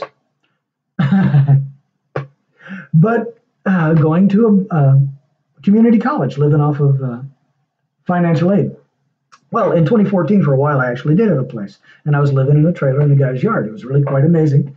I got to take archaeology classes, I got to take writing classes, I got to take other classes that were beneficial, and also basic courses like math and things like that that I really did need. Well, one of the things, a roommate, he bought the entire Apollo series, produced, I guess, by Howard Opie and Tom Hanks. And at least Tom Hanks was a big part of the production. And so since our dad did a lot of illustrations and a lot of the mission plan books and a lot of the practice books and a lot of the schematics and manuals. So he was so prolific in his doodles that a lot of his doodles ended up becoming clip art for a lot of the NASA booklets and manuals and again, mission plan books. So I watched every single program twice up close, trying to see if I could find just the slightest aspect of Dad's artwork. And since I wasn't successful in finding anything that I could clearly point to and show pictures of Dad's artwork, I went online because I had just recently at that time started going online to research. And then I found videos on YouTube. And then I found out that you could actually discuss things on things. I was internet illiterate. I had no idea any of this happened. And so while I was looking for stuff, I found out that people didn't believe that we went to the moon. But also, in looking, I started looking and I found out that there's a stereo satellite array observing the sun and had been there for several years. And at that point in time, they came up with the basic information data points. It said that it is 2.7 million miles in circumference, that the amount of mass, average belch off of the sun through its entire circumference, the whole volume, equates to approximately an average of 4 million metric tons every single second. And later on, it discussed that the results ended up being that it would lose 5 feet every day in circumference. So I started to do the math. And I went, because my desire was to see how far back in time you could go until conditions on Earth would be just too hot to have any form of liquid water, any form of water at all. Since evolution is based on waters and mineral mixing somehow, and life coming from that, it was logical to me to just see, by the basic processes observed, how far you could go back. And that is actually in my research online, just like the rest of it that I've been discussing here. And so, let's see, in, which one is this? Cohesive, okay. And so when we get to, yeah, thanks. Here we go.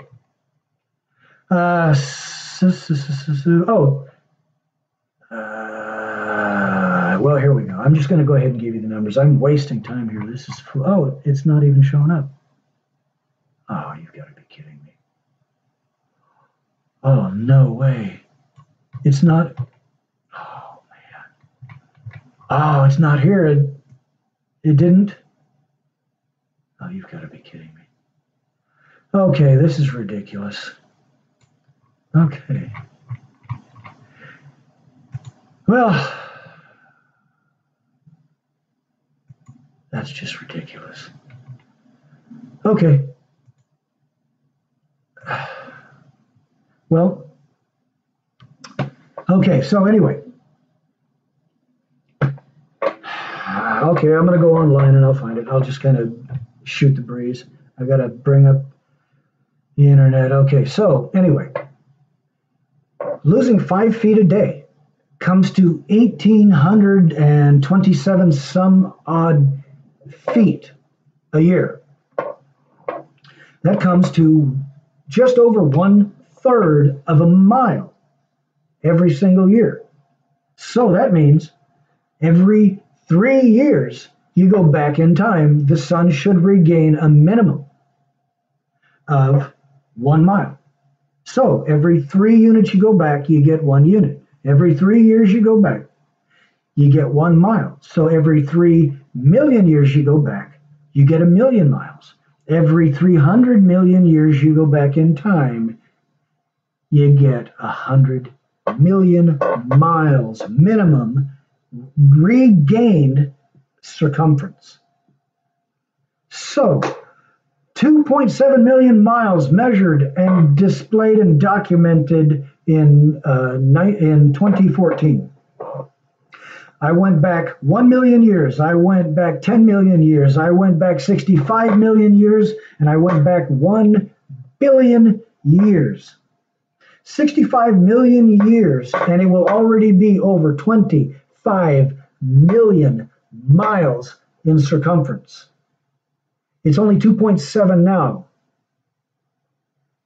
So you see that it will be massive. As a matter of fact, I even have depictions. Ow, that hurt. I have depictions that I made in my graphics that I could show you, but I'll just edit them in. So anyway, oh, come on. So 1/3 of a mile every year. Every 3 years is 1 mile. So, oh, come on. That's not so hard. But I didn't come up with the formula right away because I got lost in the math. It was killing me. All right, see, I can get it online. All right.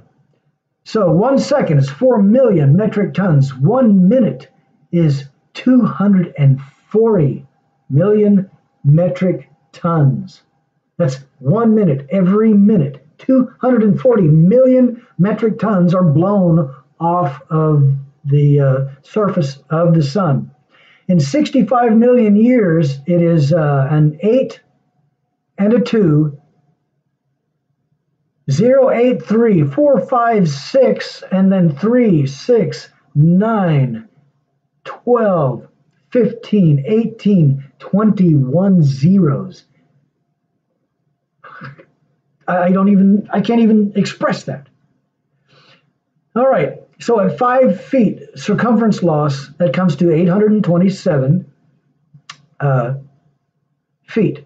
That comes to 3.46022727 miles every year. 0.346. 0.33 is 1/3 of a mile. So again, and finally, it took me 4 or 5 years to come up with that simple formula because I was so busy worried about the metric tonnage. And I just did a simplistic thing. Quick math, because I mean, this is way over my head. I mean, it's overwhelming.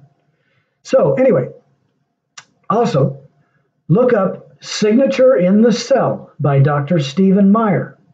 DNA by Design, Doing the Math, Dr. Stephen Myers. Complete interview with Alan Montgomery. He's a mathematician and he can actually show you. Here, let's see, another one. It's a staggering mathematical probability of just one protein by chance. Dr. Jonathan Safarty. Superb program. These are all PhD individuals. Complete interview with Alan Montgomery if you want to actually get it in video form.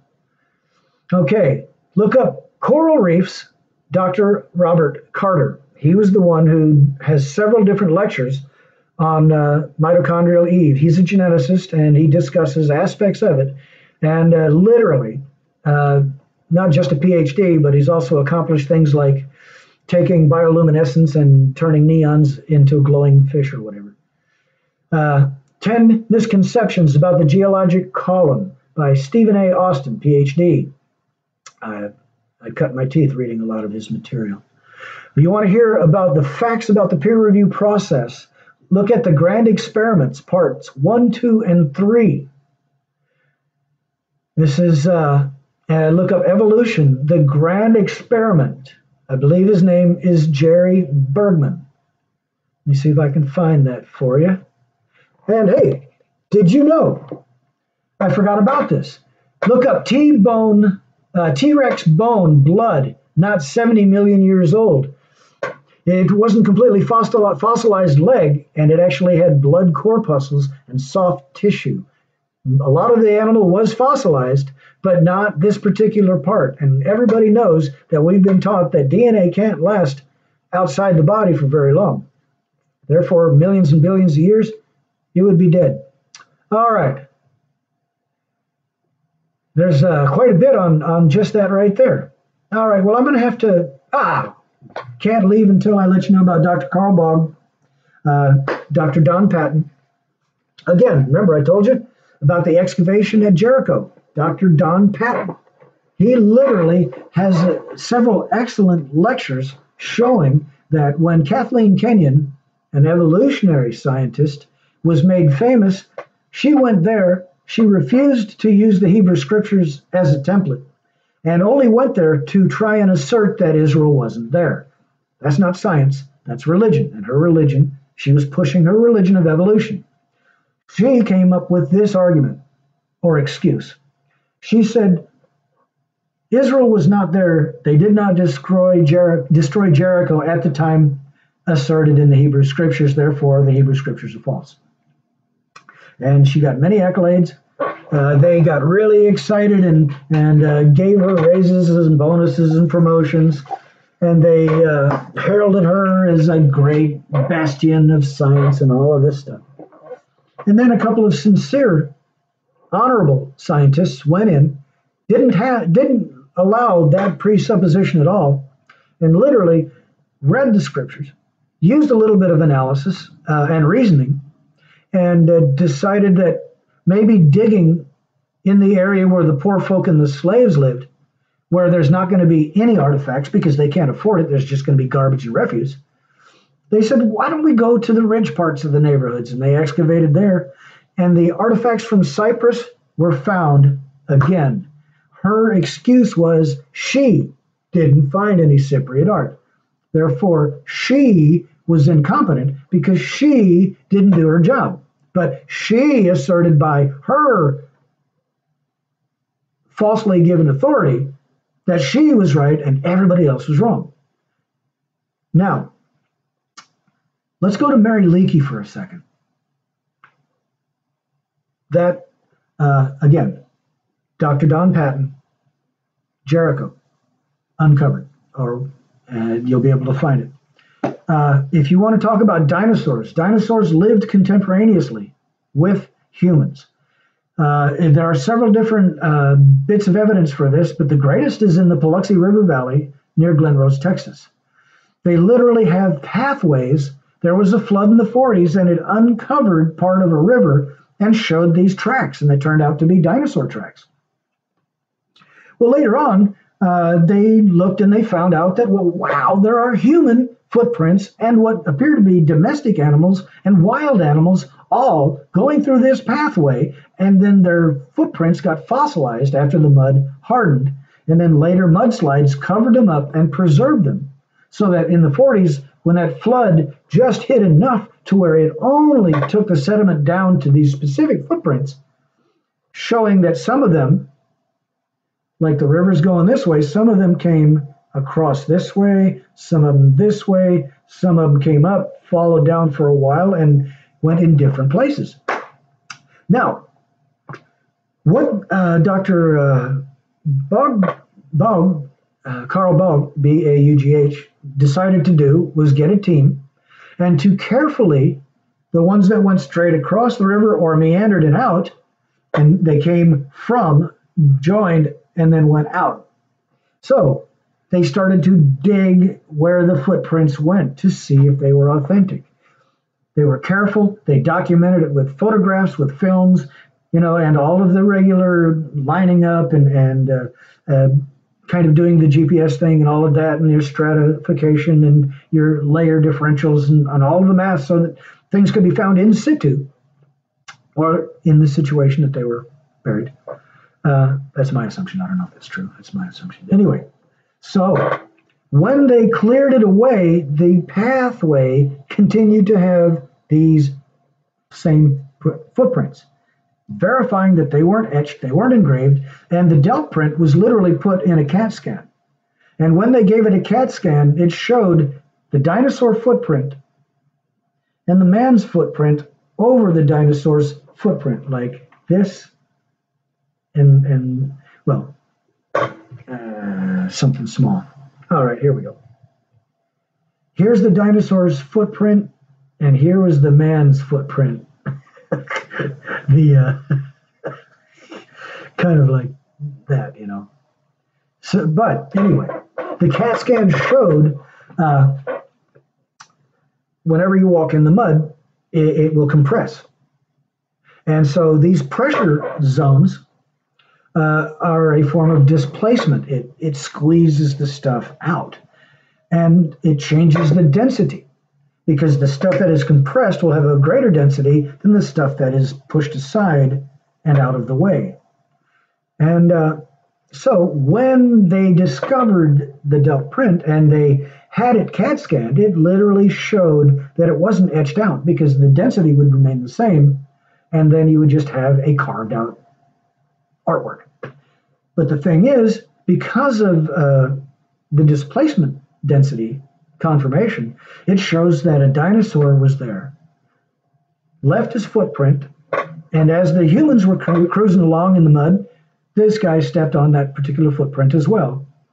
And the density was confirmed. Therefore, absolute proof, again, Richard Dawkins, the hypocrite that he is and the fraud that he is, and the hater of the true peer review process, because Dr. Carl Bogg, I saw recently, Dawkins went there for a little bit with another person, but wouldn't go, he just took a quick look, this, that, and the other, and escaped and ran away like a coward. He didn't go and stay with the digs, and when he saw the films and the pictures, he knew that he was busted, because he, in one of his dissertations, again, I had already quoted it as far as in situ, as far as an evolved from, evolved to, but he also said, if you can ever find evidence of a mammal or a human being in the time of dinosaurs, it will destroy the entire foundation of his theory. He couldn't allow that to happen. As a moronic Mason, he had to stand for his religion. So even though he knew he was lying, and even though he knew he saw evidence that proves he's a liar, he didn't peer review that. He did not go and tell everybody, hey, they got strong evidence that makes a good point. I just don't agree. No, he didn't do that at all. He literally calls it a fraud, even though the evidence was set before him. And what do we know about a person who has shown evidence, shown corroborating evidence, shown tertiary after secondary evidence, and still deny it? That is a person who is unreasonable, irrational, and is not willing to accept the facts. In other words, not a scientific individual. But again, these people are Luciferian. They are people who we, the believers, are withholding. It says, when that which is taken, that which is restricting is taken away, that which is being restricted will dominate. In other words, the first wave of jihad is going to take out the most faithful believers that have the most amount of actual factual evidence. Because once you take out the leaders, the people that really don't know what they're talking about are going to be easily intimidated. Well, they won't be able to quote the scripture. They won't be able to quote the historical fulfillments. They won't be able to show that all religions are false. Every religion is false. The Father gave the congregation of Israel, and then the Gentiles, converts, were allowed to join Israel in serving the Father. And then when Messiah came, he reiterated the story.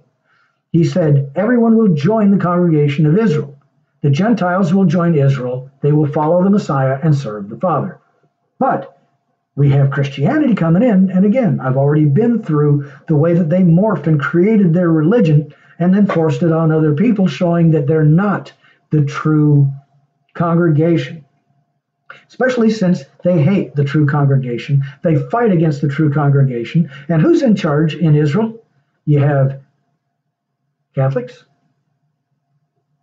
You have Muslims. You have the Orthodox Hebrews. All of these are the associations. These are all the fraternal order groups.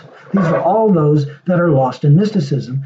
These are all the synagogue of Satan. And every single one of these persons calls on Lucifer or Satan or whatever in the upper echelons. But the people who follow, as I've stated over and over, religion, everyone in a religion is a victim. You're either on the top victimizing those below you, or you're on the bottom being victimized. That's why the Father had to create evil, and religion is evil. Because they control the information so that they can control your mentality, so that they can control your resources, and they can control your life. This is what we were told. Again, over and over, the Father basically lets us know that his way is the best. And when we analyze it scientifically, when we analyze it sociologically, psychologically, we see not lying, not cheating, not raping, not stealing, not murdering, not defrauding. These are good aspects. So the Christians that are running around saying, you can't obey the commandments, you're a sinner if you obey the commandments, they've been done away with. I say, back to Matthew chapter 5. He didn't come to do away, but to fulfill. And then he says also again, that if we don't forgive, we won't be forgiven. He claims in the Revelation, chapter 22, it discusses who doesn't get into the new city, Jerusalem. It says who does, and it says who doesn't. It also mentions the fact that nobody goes to hell. They just have to live outside the city, outside the pearly gates, outside the golden walls, outside of the Father's castle and the Messiah, and all of the people who the Father allowed to be good and righteous. And the rest of us will be living outside. He will wipe our tears away because we will cry, because the sin wasn't worth being kicked out of the castle. Believe me, there will be many a tear shed, but the Father will wipe our tears away. Then we will know why we're not to lie, not cheat, not steal, not murder, not rape, not defraud, because we will have experienced it and then seen it up on the big screen. Oh my goodness. I hope in a way that the Father makes us feel every pain, every pleasure, everything, so that we can experience each aspect. And we will learn that the Father told us the truth, that his ways are the best and they encompass everybody. It is good for everyone to be honorable. So the Father hasn't restricted us. He hasn't withheld from us like the adversary said. It is a fact that if we're obedient, we can be just like the Father. If we follow Messiah's example by the Father and his spiritual purity, giving us the guidance, giving us the ability, giving us the capabilities, and even giving us the opportunities. We can't do anything without the Father. Again, this is why we are not allowed to condemn anyone. Again, if he prophesies evil, people have to portray evil. If they portray evil, that means that the Father was right. And again, it also gives us a chance to learn that lesson in a different way.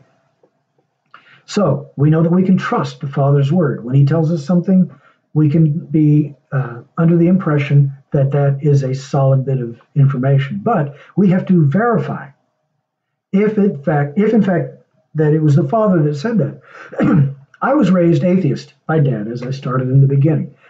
Taught to love information, taught not to be afraid of information, taught the scientific method. And so I determined when I met my grandparents, who were believers and were honorable and lived it by example, I decided to read the Bible. And I read it all the way through, all the way through, all the way through, all the way through. I got to where I could read the New Testament every month and the Old Testament 4 times a year, because I had really gotten passionate about reading the New Testament. I wanted to understand Messiah's mentality, but I had to maintain constantly going through the earlier writings because that is the actual standard established that Messiah came to reiterate. Granted, you see, because I learned it on my own and didn't go to churches and let them fill my head with all the doctrines, I didn't. I came up being a predestiny. I believe that everyone is predestined to be saved, and I confirm that again in Revelation chapter 22, because it tells that everybody that is not inside the castle is outside the castle. And it doesn't discuss anyone burning in hell. So we don't have to worry about that. Hell is a religious concept. Now, after the day of judgment, the lake of fire does exist. I'm not denying that. And it is a deterrent because believe me, after the day of judgment, we will have learned there are going to be consequences for violating the Father's rules. But we've also learned the reason not to violate because we will have felt that pain, experienced that pain, or experienced seeing how it caused other people. And through eternity, then we will be honorable. The Father's not going to let us fill the universe with a bunch of selfish, greedy, murderous pirates. You know, it'd be too much like mythology. So I determined a formula because I was told all religions were false. But in hearing them read the Bible passages, not only did I hear about compassion and forgiveness, reconciliation, righteousness, propriety, responsibility, accountability, but I would hear references to prophecy. And so I determined to disprove religion or to prove a religion that, whatever, faith must have a deity who can tell the future before it happens, documented. And then when it happens, it had to be fulfilled, documented, and furthermore, it had to have both friend and foe eyewitness accounts alike. Otherwise, it's fabricated folklore. The thing about the scientific method is if you can disprove something, it isn't even qualified to be considered a theory. It is nothing but a postulation. It's a notion. It's an idea, an assertion. Cannot be considered a theory because it's been disproved. And so I thought I can either confirm or refute any and all religions by determining they must have viable prophecy documentation and they must be able to tell us about the future and they must be able to tell us about the universe in at least some form of cohesive and intelligent manner. So, again, I've already told you about Muhammad saying the earth is flat. It sits on a whale. The sun sets in a muddy pool on the planet somewhere. Now, let's go to the Hebrew Scriptures. It says that the earth moves in its circuit. It discusses the hydrological cycle either in Jeremiah or in the book of Job. It says that the earth hangs on nothing and in space, floating in space. That is technically accurate because, again, it wasn't translated by scientists. It was translated by drunken monks, medieval monks. And anyway, so we also see that there's wisdom in the Hebrew Scriptures, and we've discussed prophecy. So we have viable science, viable prophecy, viable evidence, such as archaeology or biology showing that we were created. So we have a fact-based faith. We don't have to be like these other precious individuals who've been tricked. All we have to do is take time to study the evidence. So, again, on this journey, you're welcome to come with me. And if you find value in any of this information, please share it. And thank you again for your time. I know this was very long. And again, I may, in fact, chop it up into pieces. So, you know who loves you? The Father sent the Messiah to buy us back. He was brutally executed after being tortured, falsely excused, but examined.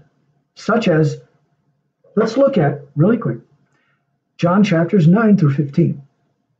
This is where the blind man was healed. Now, clearly, The Jewish leaders know that opening the blind eyes is fulfillment from Isaiah chapter 53. And no other prophet has been able to do that. Elijah, raised the kid from the dead. Several other prophets had that opportunity, even Saul of Tarsus. But to open the blind eyes, that was something that was specifically messianic, and I believe it may in fact be mentioned in Daniel 9. I'm not certain, because I believe it talks about Revelation. But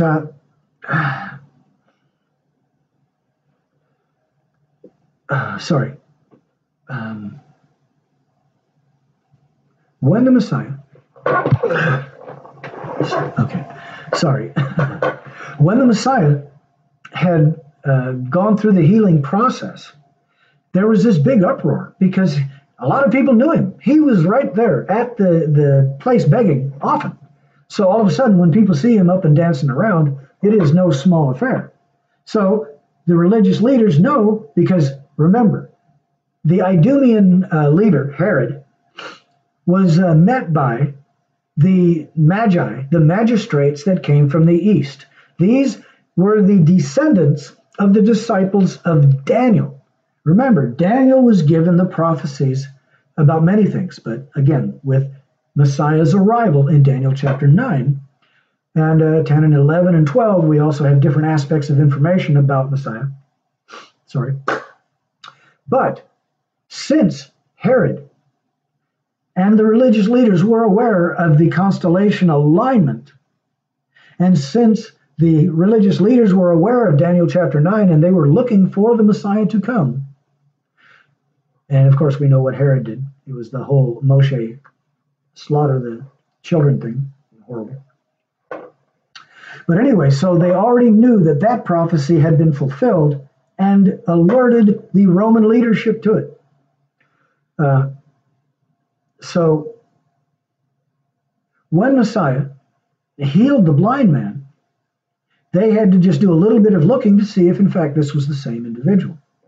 But they didn't talk to the Messiah right away. But when they did, he said, "Hey, why didn't you just come and tell us?" He says, "I did tell you many times. You just didn't believe me."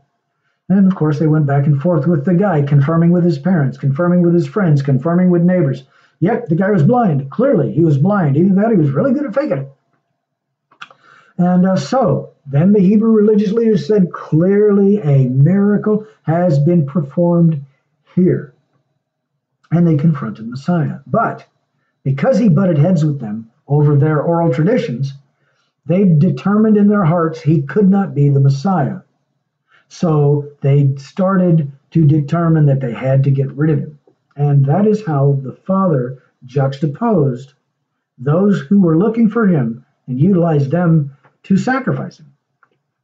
Again, the plan of salvation, really a bumpy ride, massive roller coaster, but worse for Messiah than, for many of us. So we know that Yahusha is a prophet. We know that the Father above created us. We know that salvation is available, and that eternity is going to be pretty amazing. We know that we can confirm aspects of the Hebrew Scriptures. And again, scientifically, I just showed you how Muhammad is not a prophet. Allah is not a deity. Therefore, it's not a religion. It is an ideology. It's based on domination. I'll get into that some other time. Same thing with Christianity. Since they don't have any of the tenets, they don't follow any of the practices of the first century followers. Since they don't have any of the prophecies, they don't have any of the harmony, they don't have any of the sharing, they don't have any of the attributes, none of the fruits of the Spirit, none of the gifts of the Spirit. Clearly, they are not the true congregation. But we are all contaminated.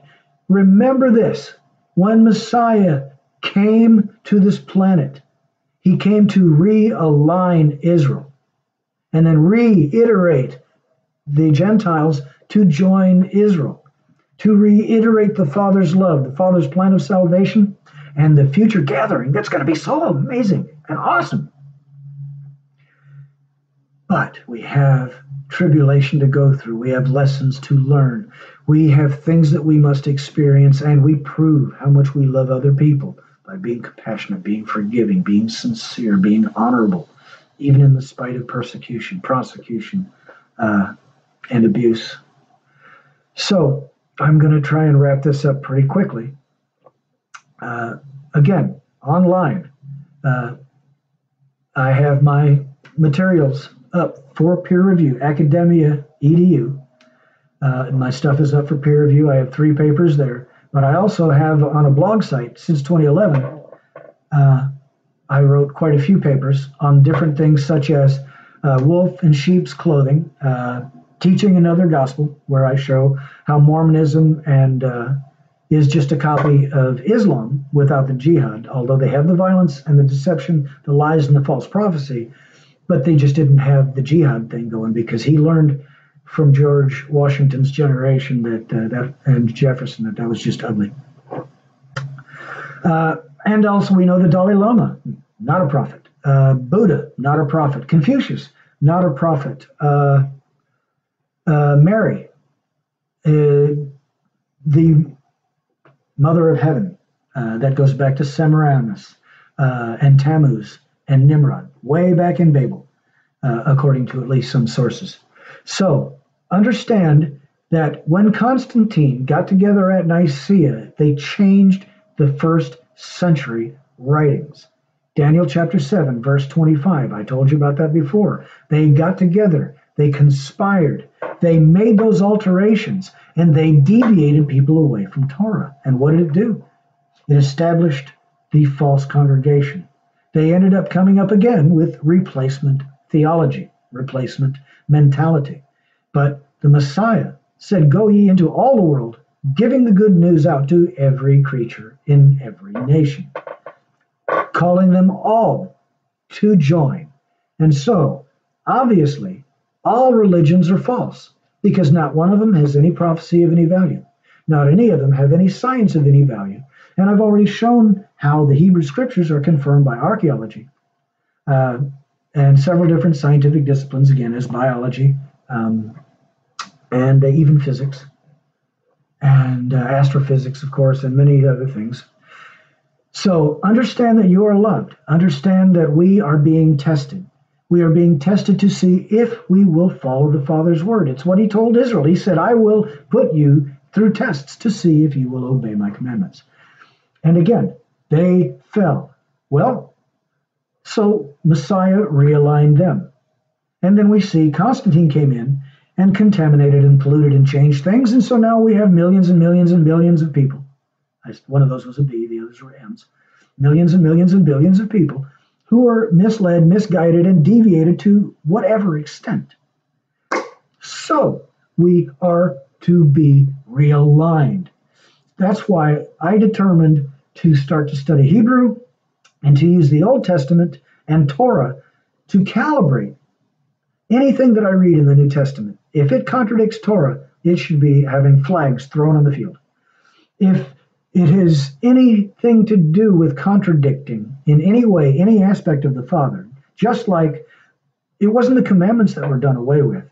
It was the sacrifices of unwilling, innocent animals that couldn't wash a person's sin away and certainly didn't cause them to repent.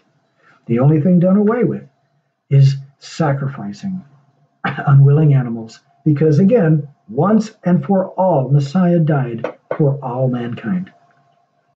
So, we have a lot to be thankful for, not a whole lot to be proud of, but yet we have the ability with this fact-based faith, this foundation, that we can go to others if we spend time in the Father's presence, if we follow Messiah's example, if we sincerely and humbly share the Father's word.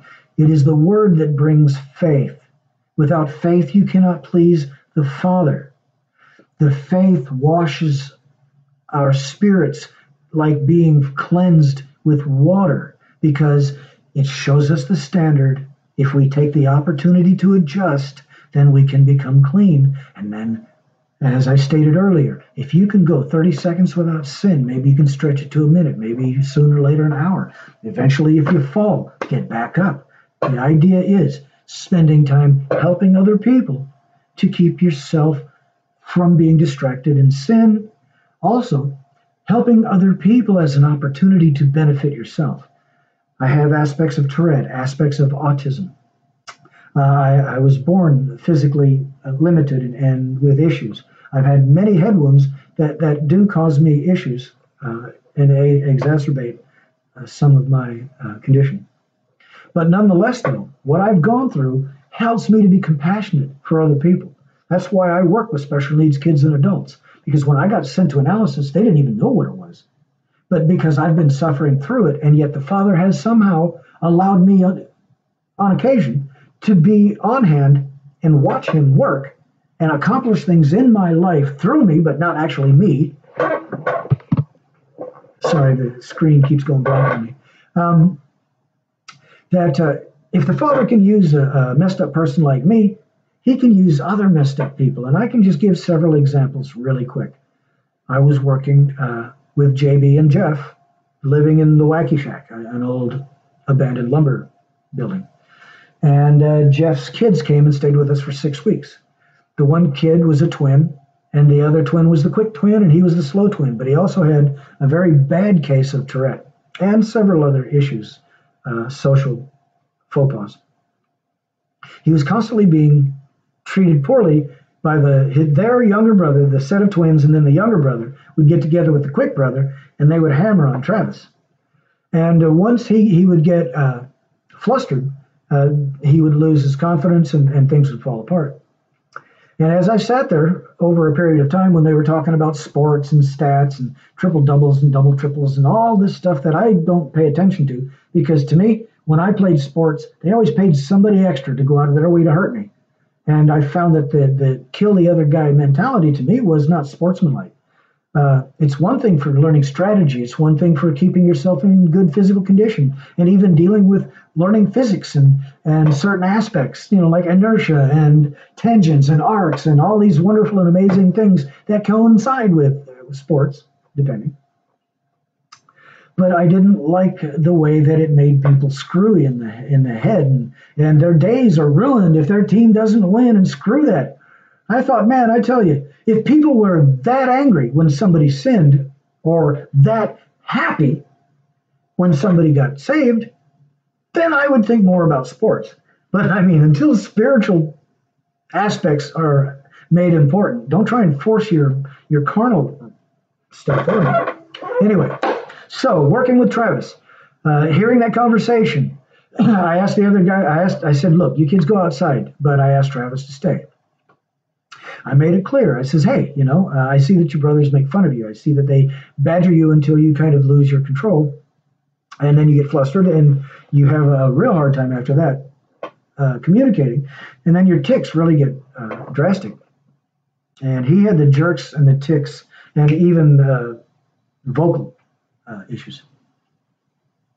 And so I asked him a few questions because that's what I do. I probe people by asking questions to see if I can find out certain familial things. In other words, I already saw that his two brothers aggravated him, so I wanted to get him to tell me if other people did it without leading questions. And then he told me that his mother, his grandmother, and his counselor at school told him he was retarded. He was useless and worthless. He would never amount to anything. And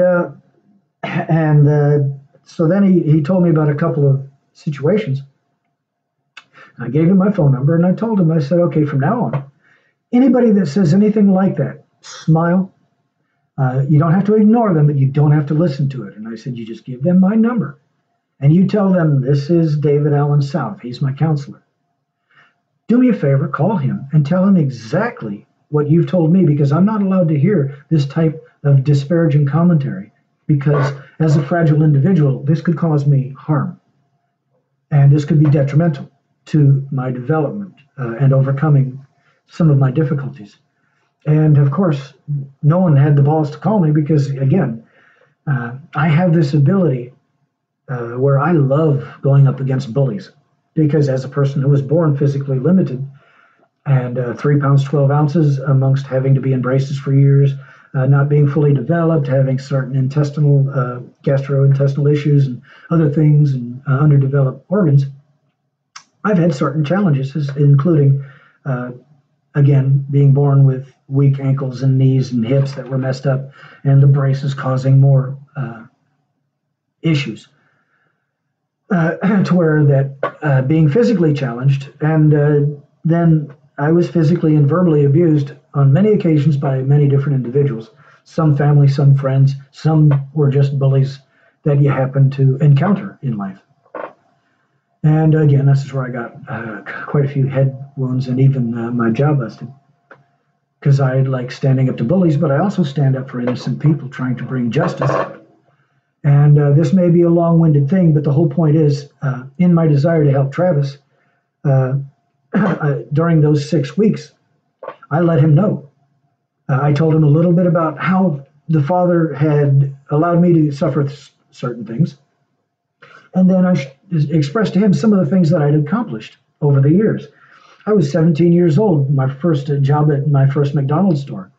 And you got to clean the floors. You got to rotate the freezer. Maybe you can be the fry guy. Then maybe you can run the griddle. Maybe if you can handle the till and have 0 plus or minuses for enough time, maybe they'll let you do drive-through. And it was where you push the button on the little wall speaker. Hey, welcome to McDonald's. Can I take your order, please? And then and you got to kind of determine, okay, and figure out what it is. And then you confirm the order. Well, he stopped. I went and I started gathering him. Start that drink, start getting the French fries, and a minute later, he's going on again. Again, this is my first time. I didn't realize, I didn't take the time, because they were way back in the back, and I couldn't see there were other people in the car. I needed to wait. So I confirmed the first order, got the second order, and now I'm trying to catch up. And then he goes on for the kids in the back. And fortunately, it was a slow day. After about the third car, I just went to the manager because I had a couple of seconds. There was no dings on the monitor telling me someone was in the back. And I ran to the manager. I says, look, you need to get me a radio. I said, it's taking me so very long. I said, I could literally be picking up their food as they're telling me what they want. And he looked at me dead in the eye and he said, that's a stupid idea. Get back to work. When I was in Amman, Jordan in 2002, backwards country in many areas, drove for 6 hours, nothing but shanties and goat sheds and tin roof tents and stuff all over. And then it gets to where it's like almost a cross between New York and Las Vegas when you get to Amman, Jordan. Man, that was weird. And there was right across the street was Burger King, and there was a Kentucky Fried Chicken, and what looked like a Sam's Club, for crying out loud, over there. And guess what? They had radios. So if the Father gives you a good idea, somebody tells you it's not a good idea, clearly they don't know. But I've had a lot of stupid ideas too. But the whole point is, things like that. That was my first systems modification at 16, 17 years old. I had many systems modifications over the years. It's a very long list because I'm fascinated with trying to find things easier for the employee, because then if it's easier on the employee, they might be able to get more work done. And so they're technically getting paid more because they're working less. And if it helps boost production and eliminate scrap, that's good for the business. And so a lot of the money that I've made has been going in as either a consultant or a working manager and helping people streamline their systems. And it's a gift. So again, that's why I can't be arrogant about anything. We should be thankful for gifts. I'm not talented, I'm gifted. Musically, I play at least 4 instruments, but that doesn't mean I'm any good. And the few things that I do that might be pretty good, again, I can't just sit down and play a great song, but there are times that the Father has really brought some great music through me out of nowhere, on fiat. It just comes. Because one song I was working on, I literally could hear it in my head for months. By the time I got to where I could figure it out, I was getting lost in what I had figured out, and it was not quite the same as what I heard in my head. But it was a beautiful song. It wasn't as good as what I heard in my head, but if I could hear it in my head that I didn't specifically compose, obviously it's a gift. So I can't say I'm talented because I'm not. I'm gifted. So, Travis, in hearing my cowboy speech about how he can do it, and I showed him scriptures. the very same scriptures that helped me, because again, I got kicked out of the family at 12 years old because I was a fence tester. As an atheist, I wasn't given Torah as that standard. So I followed my carnal, not desires, but temptations at times. And I got in trouble stealing several times, got kicked out of the family, went to stay with my grandparents, was introduced to the scriptures. Grandma helped me with my autistic tendencies and helped turn me around to use learning a standard so that you can compare the quality of your work. So I ended up becoming quality control in many auspices. Because once I learned the standard, when things aren't the way they're supposed to be, there's usually ways to find out and to make that comparison. Again, the scientific method. So in sharing the scriptures with him, he became a believer. He went back and he ended up getting straight A's several terms in a row, made the honor roll and the dean's list. I had never done that. And so, and he called me, hey man, I accepted the Messiah, and my life has really gotten a lot better, and he had accomplished so many things that I myself had not achieved. And again, can't take the credit because I just showed him the scriptures, okay? I just explained that when I was having troubles, I was shown the scriptures, and that's where I saw responsibility, accountability, reliability. And then I started to apply it to my life. And then, again, you will know people by their fruit. It was the word that gave him the faith. It was the word that gave him the desire. It was the Father's Spirit that gave him the capabilities, and he achieved things I couldn't. So when I worked with FEMA over in Israel, his dad worked on Chernobyl, as I had already mentioned, and he had severe autism. He would acknowledge MTV. He would acknowledge Mama, Dad, and Grandma, but he would never acknowledge anybody else. So over a period of a couple of months, I was a volunteer at Calvary Chapel, and they were immigrants, and they were coming there to learn English, Hebrew, certain social skills, and also for assistance, furniture and stuff like that, and also wanting to learn about the faith. And as I would go and spend time with them, all the other volunteers were so busy chattering, about where they'd been and who they'd seen and the things that they had done. So FEMA just constantly ignored them, but he ignored me because I was new. But he always watched me, and he saw how I was literally constantly listening to his parents, asking what they wanted to know, if they had a scriptural or a historical or a scientific question, a sociological question, anything. I was glad to offer anything that I knew or would help them find answers to. A lot of the things that they were asking me about was scripture, which is something I do know a little bit about.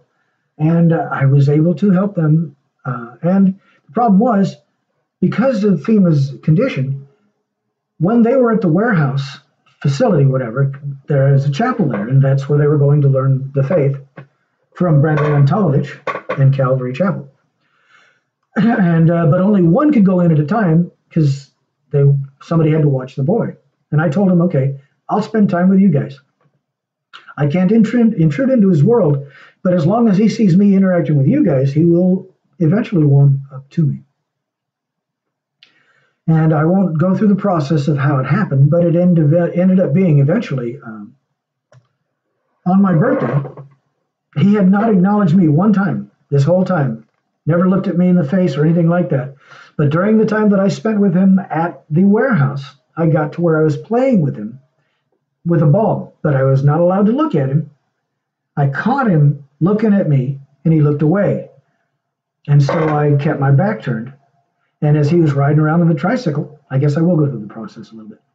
And he would ride the tricycle around the furniture and stuff. And he bumped ball as he went through one of the aisles. And it just kind of rolled over to me accidentally. That's when I looked over. But when I looked over and saw him, he was looking at me, and that's when he looked away. So I wasn't sure then if it was, in fact, deliberate or if it was an accident. So I purposely looked away. And then when I heard the wheels going away, I pushed the ball so that it would roll over to him where the bike was, and I watched. As I was watching, the ball came over and bumped his area, and he saw it, and he looked back at me. And so When he looked at me, I looked away immediately. And then I looked back again, and he looked away, but he copped just a little bit of a smile. And over the weeks, it got to where he was more comfortable with me, but still wouldn't look me in the eye and all. But after 3 or 4 little grins and that ball coming back, it got to the point to where he was allowing me into his world a little bit. But on my birthday, 2002, sorry, he literally, this was the biggest chatterbox day where we had 2 or 3 extra volunteers, and they were just making all kinds of noise and celebrating and not even caring about what these people wanted. And so FEMA just walked around from behind his mom and dad, came around and pushed his way through these jibber-jabber chatterboxes and got right up in my face and smiled. He welcomed me into his world, but he had to see that I positively interacted with his parents. And again, this is why when you work with autistic children, especially those that have introverted, you have to be very careful because it becomes very claustrophobic. If you're familiar with the Pepe Le Pew cartoons, he finds a cat, accidentally gets wiped with white paint, looks like a skunk, and he falls in love. And he just can't wait to throw his arms around and try and give her a kiss. And she can't wait to get away from his stinky little tail and the rest of him. And it's that claustrophobic trying to escape thing that sometimes we feel, especially when people really try to intrude and control. So, again, I'm gifted with being able to work with people that have problems because I suffer from problems. So this is where I try to learn my lesson of helping other people, and that distracts me from the things in my own life, my own back pain, my own neck wounds and back wounds and insufficient body. And I don't mean insufficient at all by it's inadequate. I just mean that I may have had injuries, during the time before I was born and then after I was born, but it was mostly a lot of the accidents that I got in on motorcycles and in car accidents and just being stupid on bicycle, making jumps and injuring myself, breaking bones and things like that. That exacerbated the rest of my issues. But anyway, nonetheless, the point is, helping other people is a good thing. They call it mitzvah in the Hebrews, but it's basically find a need and meet it. That was the good news. The good news is everyone is saved. The gospel, the good news, whatever. We're all going to be saved. We're all to share. But again, we have those that are the opposition. So we don't condemn them. We must love them. And if they are not chosen ever to turn until they die, it doesn't mean that they're going to burn in hell forever, like many religious people say. Again, chapter 22 of Revelation. They don't go to hell. They just have to live outside. After the day of judgment, which is after that particular point in time, after the day of judgment, after all of this stuff goes on, then the lake of fire is going to be a viable deterrent. I don't think anybody's going to be stupid enough after we learn how great the Father is. He's going to show us how he created the universe. And I'm really interested in a lot of that. But anyway, I'm either digressing or anyway. So I'm going to pretty much come to an end here and say thank you for your time. I hope that you'll learn to study the Word. Again, Hebrews chapter 11 and 12 and Romans 11, I guess. It's that faith that comes by the hearing of the Word. And he used the word hearing and hearing of the Word. In other words, a constant influx of reiteration of the good news and of the standards helps us to be able to align ourselves properly. And if we're a good example and if we're a good producer, other people are going to see that. And if they see those rewards, they're going to want to join in too. And it's like a wildfire. It's called a revival. And you'll notice that the revivals died when Christianity was born. Now we have people just going from one church to another because they're not being fed. So, my desire is to try and feed the flock. And I appreciate you enduring and taking the time to come with me on this journey. So, you know who loves you. And